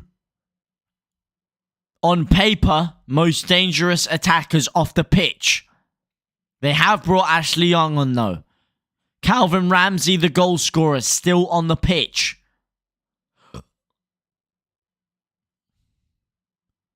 Ashley Young now coming forward. Cleared by Stroik though. Leeds spring on the counter-attack. Dan James fall through this time. I'm going to an academy and wanting to become a pro footballer. What tip would you recommend? What tip would I recommend? Okay. What tip I'd recommend as someone that was never good enough to be an academy player. As someone that was never good enough to make it. Maybe I was. Maybe I wasn't. I don't know because I didn't put enough into it. Yeah, at the time, I thought I was putting all my effort in. I thought, you know what, I'm turning up to training every week. I'm working outside of training. I'm putting a lot of work in here on my fitness, on my game. Everything I can to make it. But when I look back, I didn't even do 5% of what I needed to make it. And that's my biggest regret in life. Is that I didn't put enough work in. I didn't put those hours in. I didn't live and breathe it every single dying second of every single day. And even then, you might not make it. But if you want any chance of making it, you have to put 120% of your life in there. You have to sacrifice everything to make it. That's my advice to you. Don't live with the regret of not doing that when you get to my age. What position, Seb? Left wing. What academy are you going into? Use the space as much as you can, indeed. Don't do drugs. Exactly. Don't drink. Don't smoke. Yes. Yes. Don't do any of that, of course. Eat healthy. Eat clean. Drink clean. Drink water. Forget fizzy drinks. Forget any of that stuff. And most importantly, work your goddamn ass off. Just like Leeds are doing right now. Forshaw getting stripped and ready. Who's he going to come in for? Villa having a late resurgence. They're having a renaissance at the end of this game, though. Leeds need to hold out. It's headed by Stroik, only as far as Ramsey. Ailing again with a vital interception. Beautiful interception.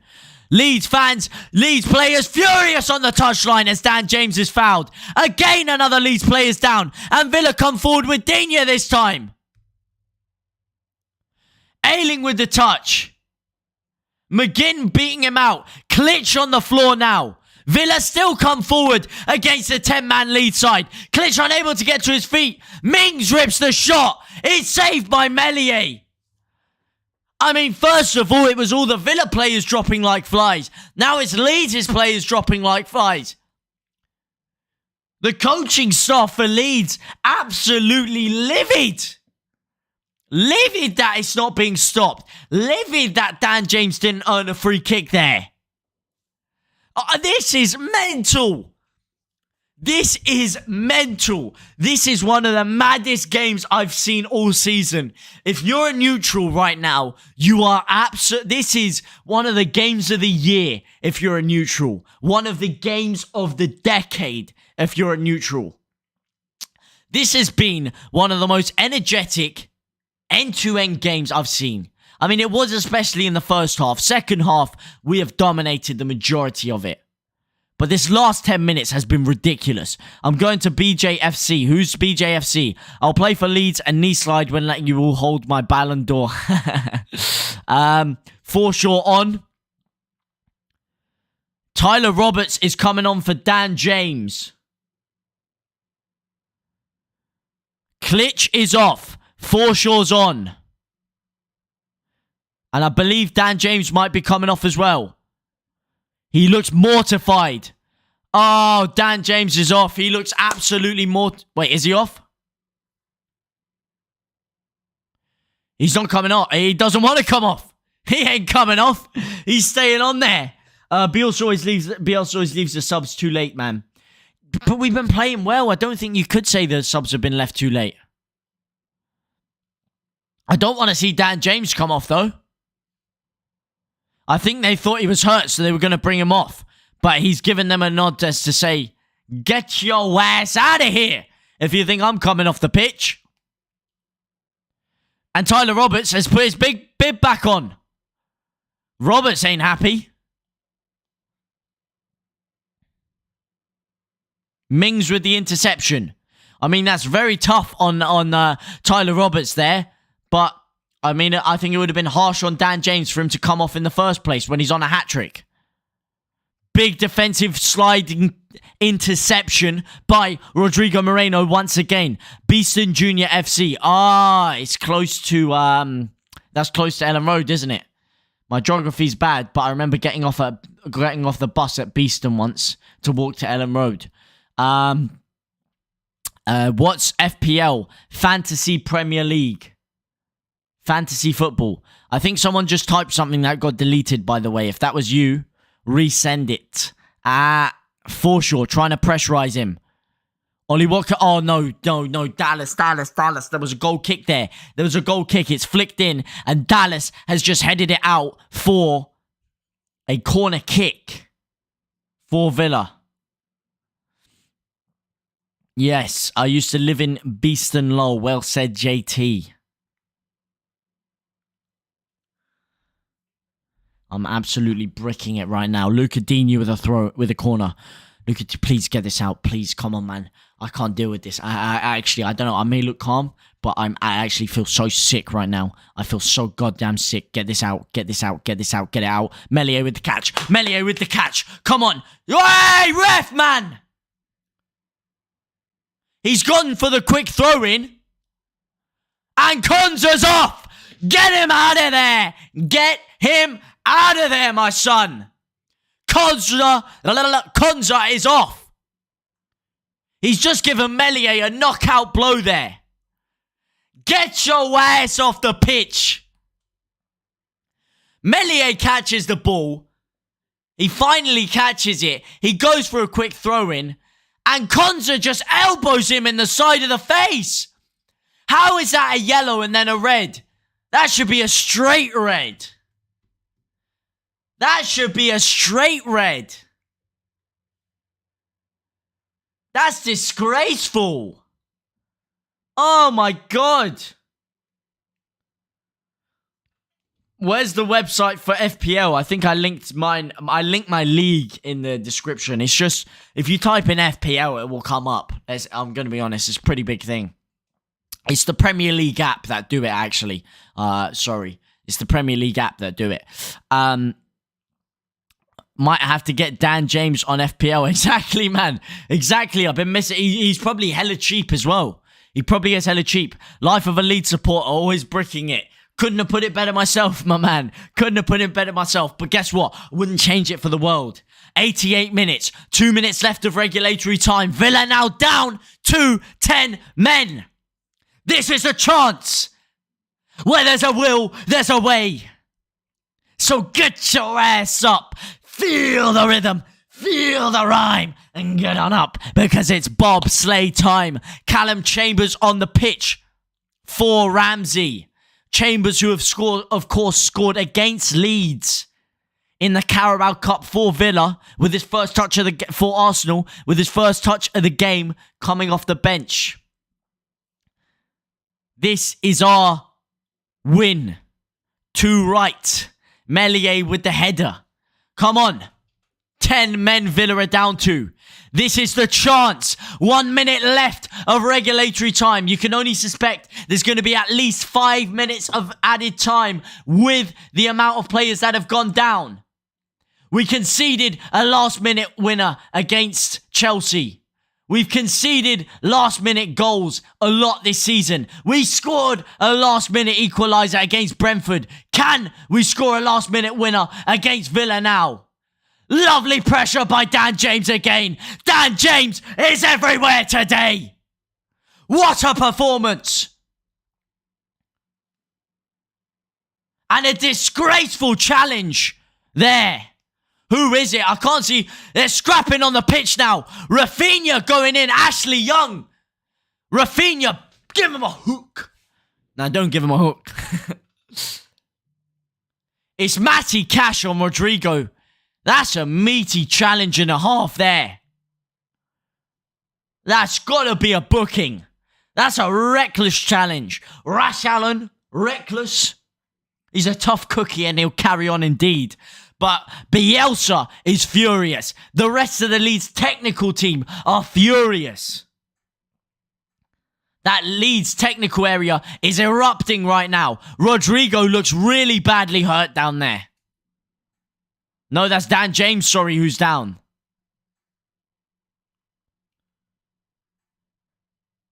Chance. Ayo, dude, after the game on a chat on Instagram. Absolutely, my man. 8 minutes, come on. Is it 8 minutes? They haven't showed the stoppage time yet. Oh, is Dan James off? He looks really hurt, and he might be coming off for Tyler Roberts. Ramsey, man of the match. Oh, you're having a bubble if you think Ramsey has had a better game than Dan James. You're having a bubble. I think you have to give it to... Oh my God, it is 8 minutes. 8 minutes of added time. 7 minutes left on the clock. Luke Ayling whipping it down. Leeds come forward once again now. And yes, again, Ashley Young fouling Llorente. Meaty challenges put in everywhere. Villa, how they haven't had at least 2 men sent off. That's a disgraceful. He's gone studs up on Llorente there. Dan James should be man of the match. And he will be, guaranteed. Money back guaranteed if he scores a winner now. Written in the stars. Dan James, hat-trick. Last minute winner. 6 minutes and 10 seconds left. Dallas whips in the free kick. It's nodded on. It finds its way back to Jack Harrison, who whips it into Rafinha. Oh, and it's cleared away. Last ditch header by McGinn. Josh McGinn. John McGinn. I can't even speak now. Lovely ball by Harrison. McGinn with a last ditch header. Rafinha was in there like swimwear. Dallas now to take the corner again. Big delivery is needed. He puts his hand up. He whips it in. And it's gone over everyone. Rodrigo Moreno, the first to it though. Gives it back to Forshaw. Gives it into Harrison. Harrison now whipping it in. And it goes over everyone. Oh my God. Hashtag rigged. I think what it is, I think maybe they have to give man of the match to the home side when it's a draw. Hope Roberts gets his head in gear. McGinn complains for trying to header it. Exactly. Is Roberts actually going to get on though? He's been stripped and ready to come on for a long time now. But Dan James isn't having any of it. He doesn't want to come off. 5 minutes left. Forshaw with a meaty challenge again. Villa now getting a foothold on the ball. Trying to play it forward. Strike there. Lovely defensive header back to Meslier. Who rolfs it back out. Oh, doesn't. He's doing loads of fake throws. What's going on here, man? Fake shot central. 4 minutes, 20 seconds left on the clock. Rafinha now on the right-hand side. Can he keep the ball in? No, he can't. Oh, so close. Go on, Dan. Come on, Dan. Please, 4 minutes left. Come on. We need the win. We need the win so badly. Man. Please, come on. I'm gonna knee slide around the street. I'm telling you, I am knee sliding on the road if we win. I'm not even joking. Come on. Oh my God. Oh, the ref should have gone to Specsavers. Tell me about it, man. Tell me about it. At least he saw that sending off for Konza. But oh my God. Please, come on. Villa come forward again now. Ollie Watkins in the Leeds box. It's a lovely catch by Meslier. Leaps like a salmon to catch it. Flings it out to Luke Ayling now. Luke Ayling calling everyone forward. But losing the ball in the process. That's a Leeds throw-in. Leeds throw-in deep inside the Villa half. Rafinha to take it. Quick throw-in now. And they're showing a highlight for some reason. Rodrigo Moreno. Lovely ball out to Jack Harrison. Jack Harrison to Dallas. Dallas is in. And it's a Leeds corner. 2 minutes and 40 seconds left on the clock. It's another Leeds corner. It's got to be our 9th corner of the game. Can we finally put a good delivery in? Rafinha whips it in now. It's headed away by Mings. Only as far as Diego Llorente. Already 1 goal to his name. Can he get another? Gives it to Dallas. Dallas to Forshaw. Leeds piling on the pressure now. Villa cannot sustain this pressure for much longer. Surely. It's only a matter of time before we break through. Martinez trying to time waste right now. It's a woeful ball in. And it's caught by Martinez. And now he just sits on it. Trying to suck every second out of the game. Just don't do anything stupid and give away a needless goal now. Please, Leeds. Martinez flings the ball down. Rodrigo Moreno pressurizing him. It's headed forward by Koch. Flicked on by Dan James. Rodrigo's on an offside position. He cannot touch it. As we hit 15. Oh, God damn. Likes. The absolute living legends. Llorente trying to win the header now. He loses out. Luke Ayling. Lovely ball to Rafinha. Rafinha twists and turns and gives the ball away.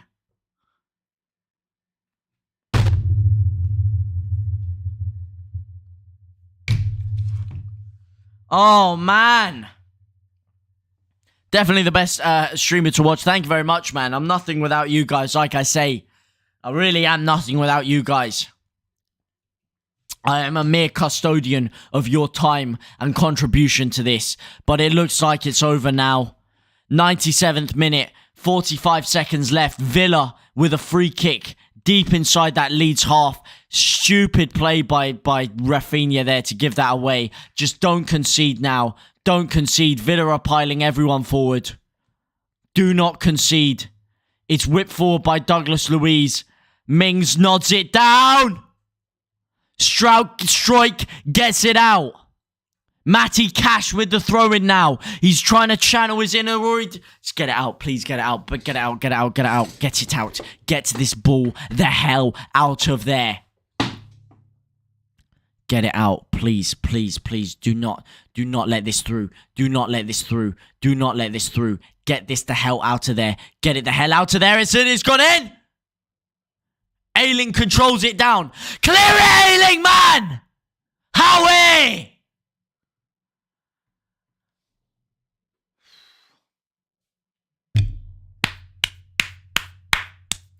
That's it. All over. 3-3.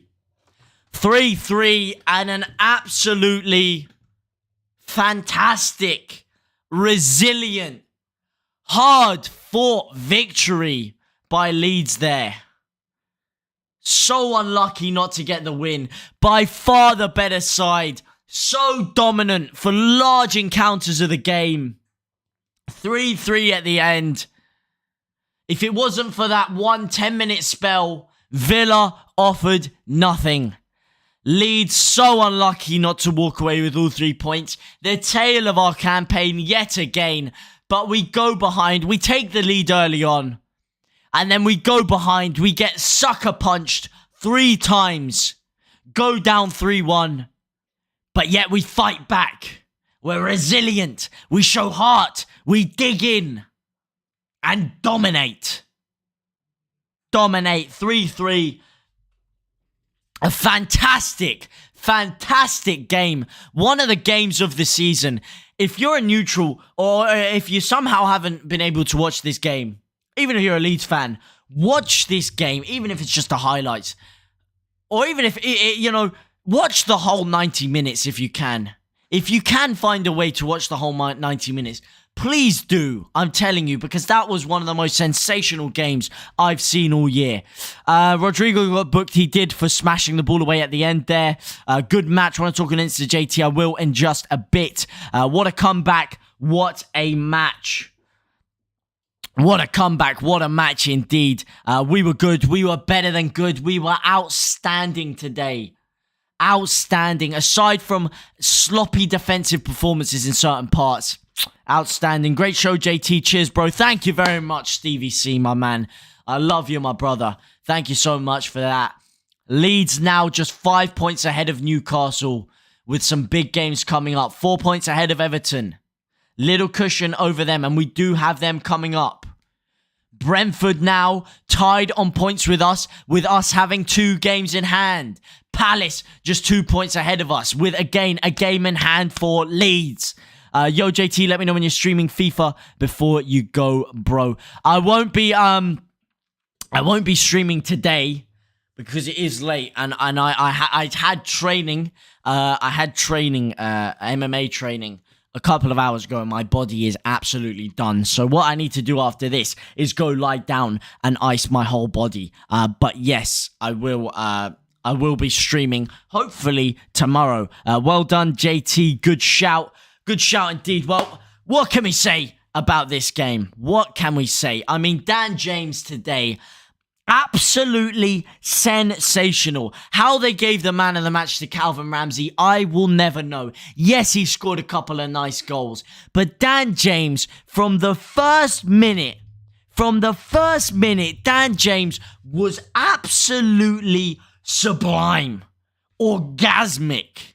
Yeah, they couldn't live with him. The pressure on the ball. The dynamism on the ball.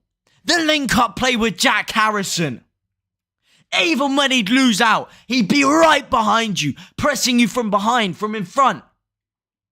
Pressurizing you more than an erection on skinny jeans. Giving you a rash even Suda Creme could not get rid of. In front of goal, ice cold, cool. Sublime. I mean, so unlucky not to get a hat-trick. That shot that hit the crossbar. I mean, first of all, the build-up play of him and Jack Harrison was nothing short of elite. And then he gets the ball. The technique on the strike is fantastic. He slices through it. It's always rising. And it just smashes into the crossbar. The goalkeeper was beaten, hands down. Fantastic performance by him. Harrison, again, I touched on it there. The link-up play with Dan James. Fantastic. Good stream as always, bro. Well done, JT. Good shout. Wow. Dan James and Jack Harrison for me. Let's have a little look at the lineup. And you can tell me who you guys thought were our best players. But like I said, Dan James and Jack Harrison, the link-up play for me, outstanding. And a guy who doesn't get a lot of credit. A guy who gets a hell of a lot of stick. A lot of unjustified stick, in my opinion. With a fantastic performance today. Is this man... Hang on a second. Is this man right here, Rodrigo Moreno. What a performance in the midfield position. What a performance. I don't know what you guys thought about it, but for me, I think he was the better out of Klitsch and Rodrigo, out of the both of them. And I think Klitsch had a very good game. I'm not saying Klitsch had a poor game by any standards, but I think Rodrigo today was sensational. On the ball, the way he was opening up opportunities for himself, every single loose ball, he was on it. He was doing little shimmies. He was getting his body between him and the midfielder. He was creating space for others. He was running at Villa. He was really igniting that counter-attack with Leeds, especially with Klitsch. The movement off the ball. Couple of beautiful reverse passes to Klitsch. Klitsch with the first one ending up giving it back to him, which resulted in Dan James's goal. Second half, again, lovely pressure by Rodrigo. Wins the ball back. Reverse pass to Klitsch. Klitsch is in there like swimwear. Unfortunately, the shot goes straight down the middle. Rafinha, ironically, one of our quieter players today, but again, still touches of quality in there. Touches of quality. You're an absolute living legend. No, you are the absolute living legend. And can I just say, by the way, 18 whole goddamn likes. Thank you guys so much for your support. It is absolutely outstanding. Boy, I wish we got the win, but your guys' support never ceases to amaze me. Almost as amazing as Dan James's performance right there. Thank you guys so much, you absolute beasts. But who would you guys say your man of the match was? Who would you say your best player of the day? For me, like I said, got to go to Dan James, shortly followed by Rodrigo, shortly followed by Harrison, shortly followed by Klitsch. Strike, couple of brilliant interceptions in there, couple of brilliant last-ditch challenges. Luke Ayling, by the way, again. Luke Ayling, a guy who's come under so much slack, but when you see him in that natural right-back position, when you see him with two centre-halves covering for him, I mean, the amount of times he was just in the right place at the right time, making that last-ditch interception before Villa went through. Getting on the ball, lovely shimmy to the side, sparking Leeds straight on the counter-attack. He didn't stop running today, Luke Ayling. Fantastic performance by him. I know I'm saying fantastic enough. I'm running out of superlatives to describe these players' performance, especially Luke Ayling. I didn't really touch on him. But his IQ, his vision, it reminded me so much of Calvin Phillips. You know, just allowing us to spring straight back. Sucker punching him back on the counter-attack. It was Floyd Mayweather-esque. Straight in, bang, straight returning with the right straight. Marching on together, I'd give it to Diego for the equaliser. Hey, Diego Llorente, another great performance by him as well on the ball. Defensively, I mean, he was caught out of position about once, maybe twice, but aside from that, great concentration from him throughout the entire 90. Great play by him throughout the entire 90. And yeah, like you said, getting the equaliser. It was Struijk who nodded it down for him in the first place, but again, in the right place at the right time. Cool finish by Llorente. Fantastic. Marching on together from Denmark. Great match. Daniel James, man of the match. Gotta agree with you, man. Gotta agree with you. So proud of the man. So happy for Dan James, especially after all the criticism that's come his way. To score in that manner. The first goal as well was so cool. So calm, so collected. The charisma was dropping off his foot as he struck it. Got to give it to James, really. Absolutely. Most guys, well done, JT. Your energy is infectious. Keep it up, brother. Thank you very much. What can I say? I love Leeds. I love football. And I love this. When I genuinely say that this is the highlight of my week, I'm not joking. I miss this so much while Leeds haven't been playing. I just love it. You know, I love speaking to you guys. I love watching Leeds. I love watching football. It's just the perfect amalgamation of everything. So thank you so much. Your kind words truly touch my heart. 20 whole goddamn likes. It's actually 19 whole goddamn likes right now. I deserve more view, bros. I deserve what I deserve at the end of the day. I deserve what I deserve. I deserve what I get, you know. I need to work harder, and that's for damn sure. Thank you. Thank you so much, man. Your words are truly touching me. And I'll tell you what's greater than these streams right here. I'll tell you the reason the streams are great, by the way, because these streams are the best in the business. And it's because of you guys right here, all right? You're smart, you're sharp, you're on the ball, you're funny. You know, you're coming in with witty banter. But most importantly, you know the game. You know football. You know, I'm not talking to idiots here. You know what you're talking about, you know? You fill me in with information. We have good debates about it. You guys bring it out of it. I'm telling you, man. It's your guys' sharpness and intelligence that makes the streams what they are. Me and my missus love watching you. I'll be here every week. Thank you so much, Pablo Escobar. I thank you. And I wish you and your wife all the best in health and happiness and prosperity. But like I was saying, someone who deserves a lot of wishing for health and prosperity is, of course, Stuart Dallas. Stuart Dallas, again, another great performance from him. He didn't stop working. Did not stop working that game. He was up and down that left-hand side like nobody's business, coming into the midfield to fill in for Robin Koch when Robin Koch came forward. Stuart Dallas, again, not his natural position, that left-back position. Let me be real here. You know, we've seen him struggle at times this season playing in that left-back role. But, oh boy, today was not one of those days. He was sensational. The whole team was sensational. Yes, we do have to touch on the fact that for their goals, look, it was a fantastic piece of play by Felipe Coutinho. Let me tell you, both times were great pieces of play. The first one, I mean, I don't really think there's much he could do. Yes, he was in acres of space. But the touch, and then he turns first time, and the whip he gets on that ball to curl that into the bottom corner is sublime. There's nothing he could have done about that one. The second one, on the other hand, he spins Ayling. Ayling, like I said, he was too touch tight to Coutinho at times. He needed to step off him a little bit. Too touch tight, got spun by the Cruyff turn, and then the ball forward was with the perfect weight to Calvin Ramsey. But like I said, I don't know how Calvin Ramsey wasn't being picked up. I mean, Llorente lost his man, Luke Ayling lost his man, Dallas lost his man, and he was just in acres of space and he scored. Yes, that does have to be touched on. It does have to be touched on that for that 10 minutes, we were really, really under the cosh. But what also has to be touched on is we come back and we score before halftime. That is vital. If we don't get that second goal with Dan James just before the end of the half, then I'm telling you that second half is a very, very different game. That gave us the confidence to go forward in the second half. That sent daggers through the hearts of those Aston Villa players. Live long, prosper, and all of that, of course. All the best health and prosperity to everyone, all of you lot and your loved ones. 3 points against Everton now, Simples.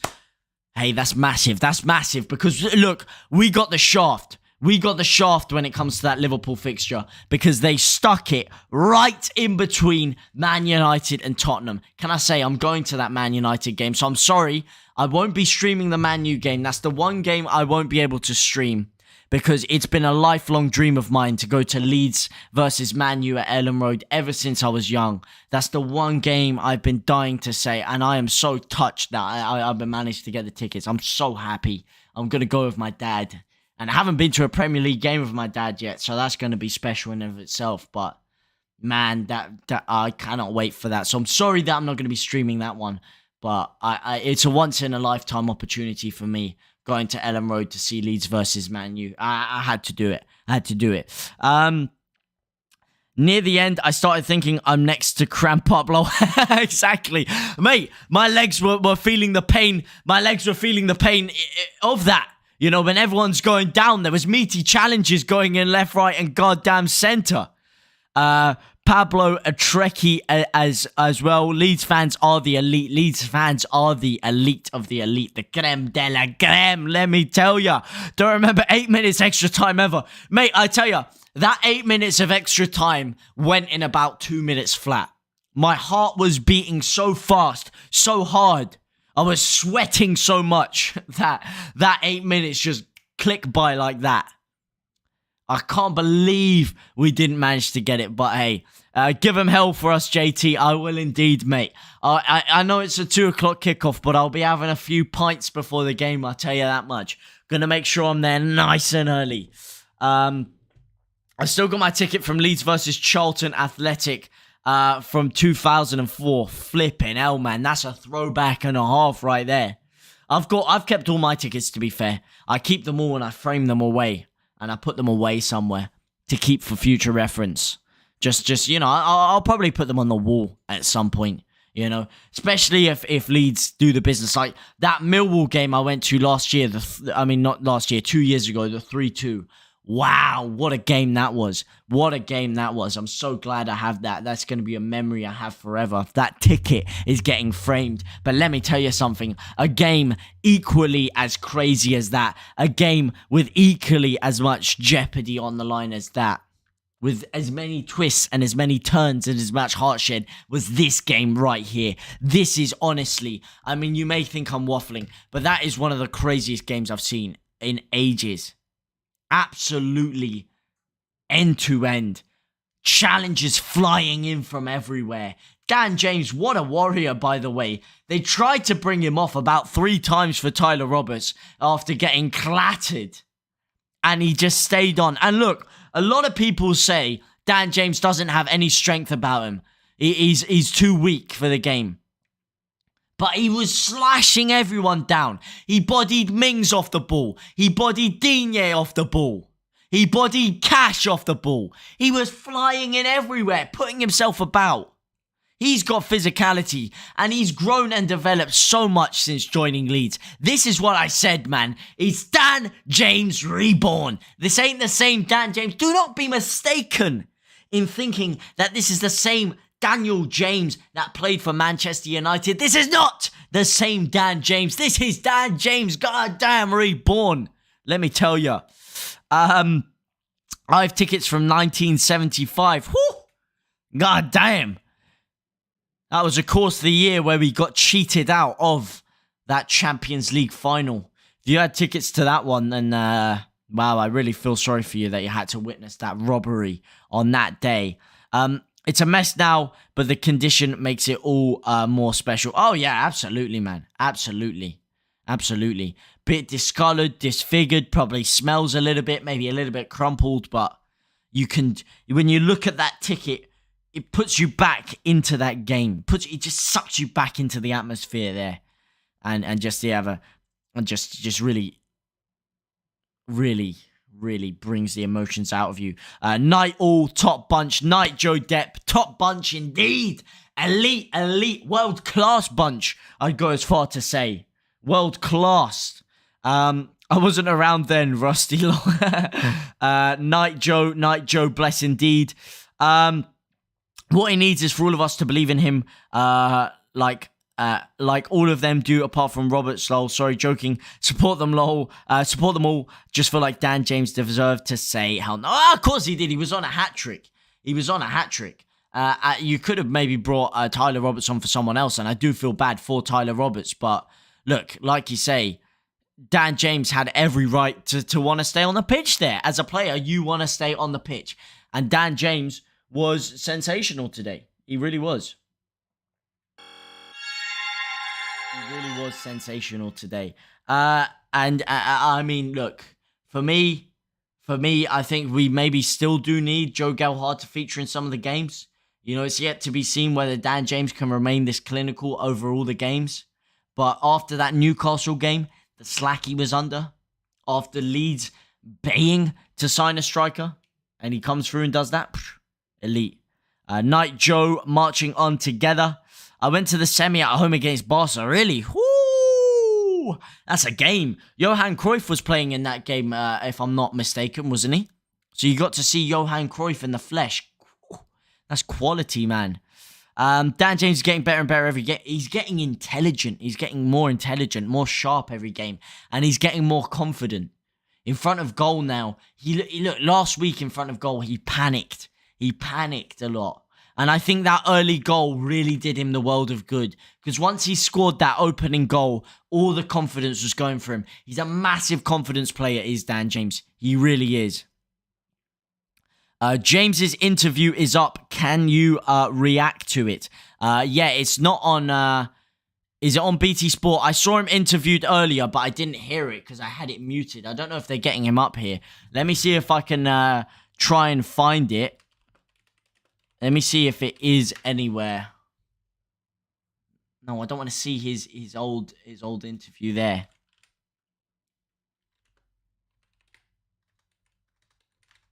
I'm trying to find the interview. It'll probably be on this again if I just go to enhanced video and then I can rewind it. Daniel James, my man. We bossed him. I went to Lucas Radaby's testimonial. When was that? When was his testimonial?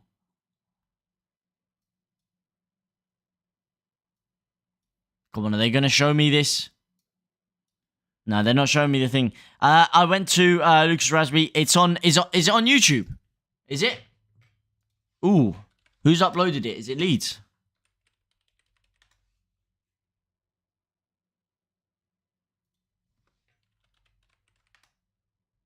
Let me check. Where are Leeds?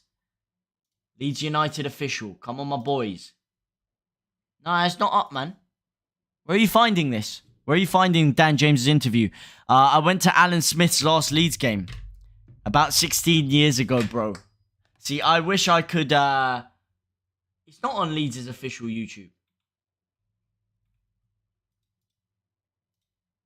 Videos inside Thorpe Arch.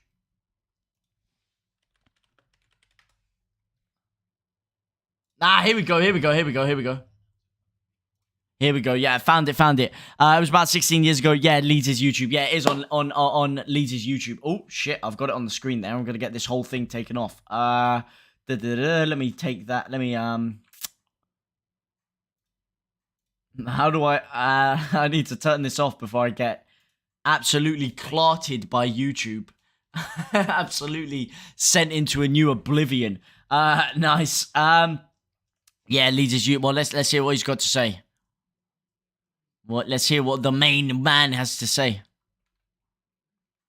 So they question him, you know. Leeds down and out, they say. Leeds down and out after that first half performance. Were they? Were they down and out? Played really well, he says. Played really well, yeah. Yeah, see, he's agreeing with me, man. Like I said, that goal before the end of the first half, vital, man. Can I just say, his positioning for that goal as well. Whew, man, that is a gamble. That is a striker's finish. That is a striker's gamble right there. A lot of people say he's not a natural number 9, but that was the movement of a natural number 9. That was the sharp, incisive gamble that a number 9 would make, and that is exactly what he did to get himself in the right place at the right time. I used to go to every home game when we were in the Prem 18 years ago. Yeah, see, I missed out on that. I had to grow up on flipping Pierre-Michel Lasogga. But now, alas, we're back. Oh, let's see. What does he have to say about his goals?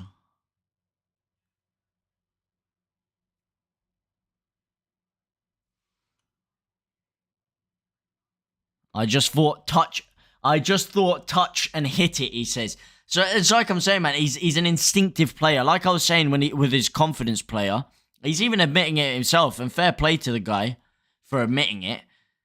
It was just one of those instinctive finishes, and I think that's what he strikes me as. He's like a Cavani. When Cavani has time to think about what he's going to do, he usually ends up messing it up. But when it's quick, off-the-cuff movements, that's when Dan James really shines. And you see it with that first goal, like you say. He said it himself. Just opens up his body, bang, got into the space, and then just without even thinking, he sees the goal there and just strikes at it. And when he doesn't overthink it, that's when he's top draw. And fair play to the guy, he's even admitting it himself.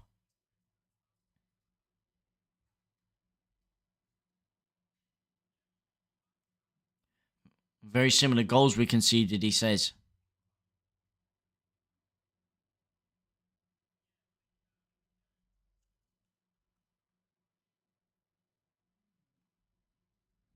Poor guy, man.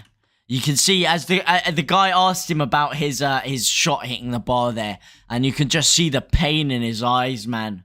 You can just see the pain just seeping through every vein in his face. I just had a notification. Let me check. How he won that header though? Well, that's what I'm saying, man. He's a short guy. I mean, how tall actually is Dan James? How tall is he? How tall is Dan James? What, 1.71 meters. 1.71 meters in foot. He's 5'6", okay? 5'6".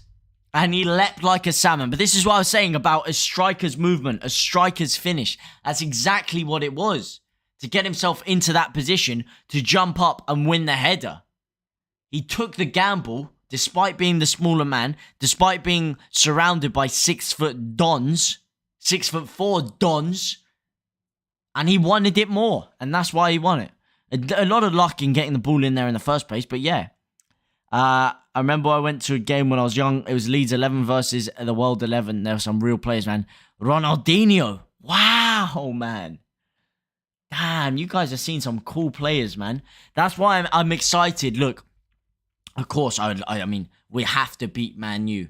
I'd love to watch us beat Man U live in the flesh, but I do want to see Ronaldo. I do hope they play Ronaldo, just so I can say I've seen Ronaldo play live in the flesh. I want to see Ronaldo and Messi. I won't be getting any photos with Ronaldo, though. That's for damn sure. He won't want any photos after Dan James slaps him up. Platini. You've seen Platini. I've seen a Kisnorbo. So who's the real winner? Yeah, who's the real winner? That's what I'm thinking. Yeah, that's what I thought. Platini, Ronaldinho, Rodolph Austin, Kisnorbo. I think I know who I'd rather see. Whoop. Hang on a second.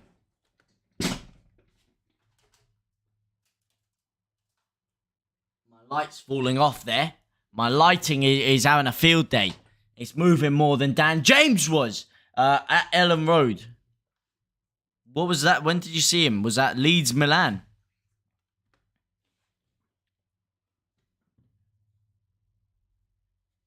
He thought he played well. Speaking of the header, alright, he's been asked, how did he win the header?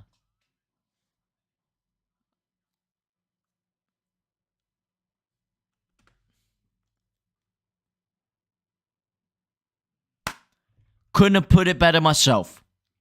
The gaffer keeps telling me to get in positions. If you're not there, you don't score. If you're not in the right position at the right time, you don't score. That's all I needed to hear, man. That's all I needed to hear.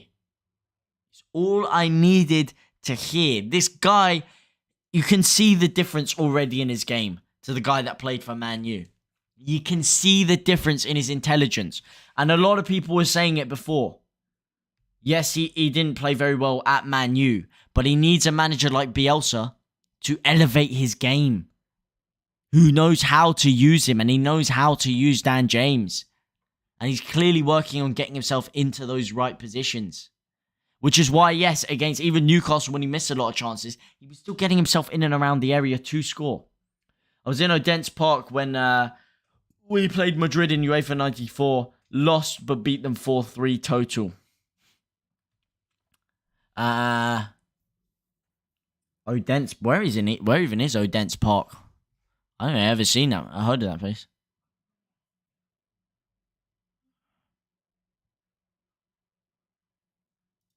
Push it me down on the way down. It looked like he got really hurt when he scored that, to be honest. Leeds did have Gordon Strachan, of course. Signed him from Man U while we were in the Championship. Got promoted. Then he went and won the Prem with us. Have you seen that? They did a Amazon Prime video on it. They did I've forgotten the name of it. They did I was looking for Take Us Home and I found this one. They did one on that team that got promoted from the Championship, and it's got like all the behind the scenes of like them talking to the owner and bringing Strachan in, bringing what do you call him, Psycho, not Psycho, the other Psycho, how have I forgot his name, Vinnie Jones, bringing Vinnie Jones in, and he was in it. I mean, Vinnie Jones, quality. I know he was only there for a year, but I mean, club legend if you ask me. I mean, if anyone bought into the philosophy of Leeds, especially at that time, it was him. But that is a very, very, very good watch. Let me check the name. Let me see if I can find it. But if anyone is interested in that, it's a really good watch. Is it What You Want to Win or Play for Today? It's You Want to Win. Do You Want to Win? I think that's the one. Yeah. Do You Want to Win? That's the one, if anyone hasn't seen it. Vinnie Jones was great at the game. Yeah, it's on Amazon Prime if anyone does want to see that. But I will just finish off with this Dan James interview really quickly.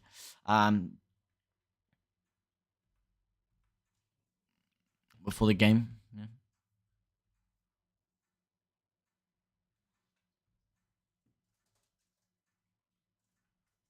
Hang on, this is a big question.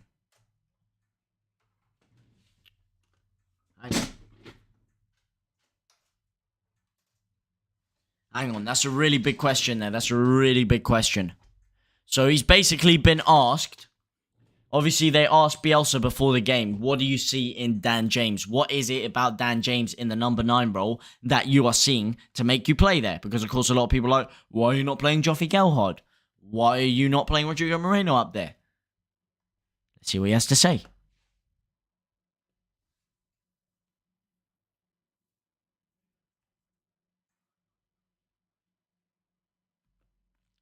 Got to keep believing and making them runs. So they've had a conversation about it, obviously.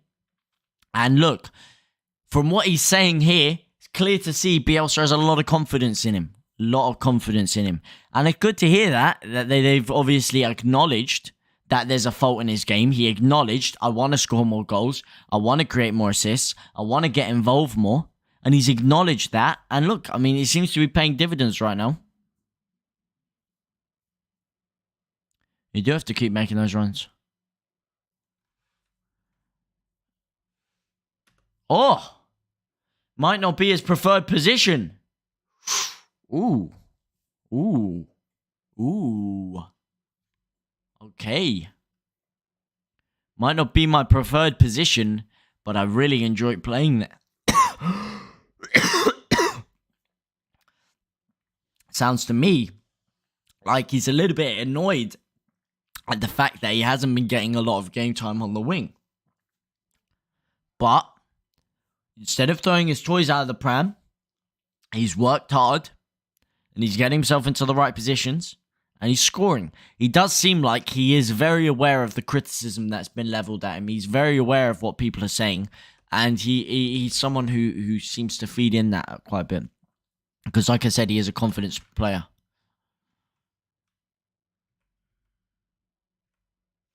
Yeah, there you go. Well, some great words from Dan James there. Dan James, my man of the match. Who is your man of the match? Who do you think was Leeds' best player? What do you think the score should have been? I think Leeds thoroughly deserved the win. An absolute crunch match. But let me know what you guys think about that one in the comment section down below.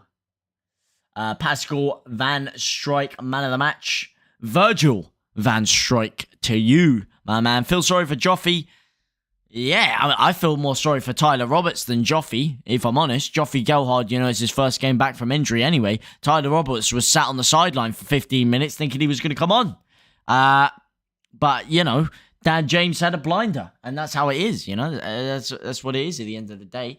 But like I say, who was your man of the match? Who do you think should have really got decided that? Oh my god, my brain is not working. My brain is completely shut down right now. But like I said, one of the craziest games I've ever seen. Brilliant performance by Leeds. So hard fought, so resilient.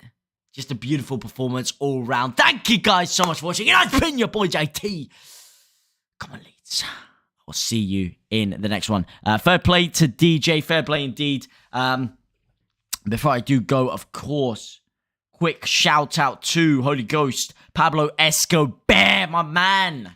From here, from the minute go, you were today, you absolute machine. El Caxi, my brother, how are you? Rusty Smith, very good to have you here as well, my man.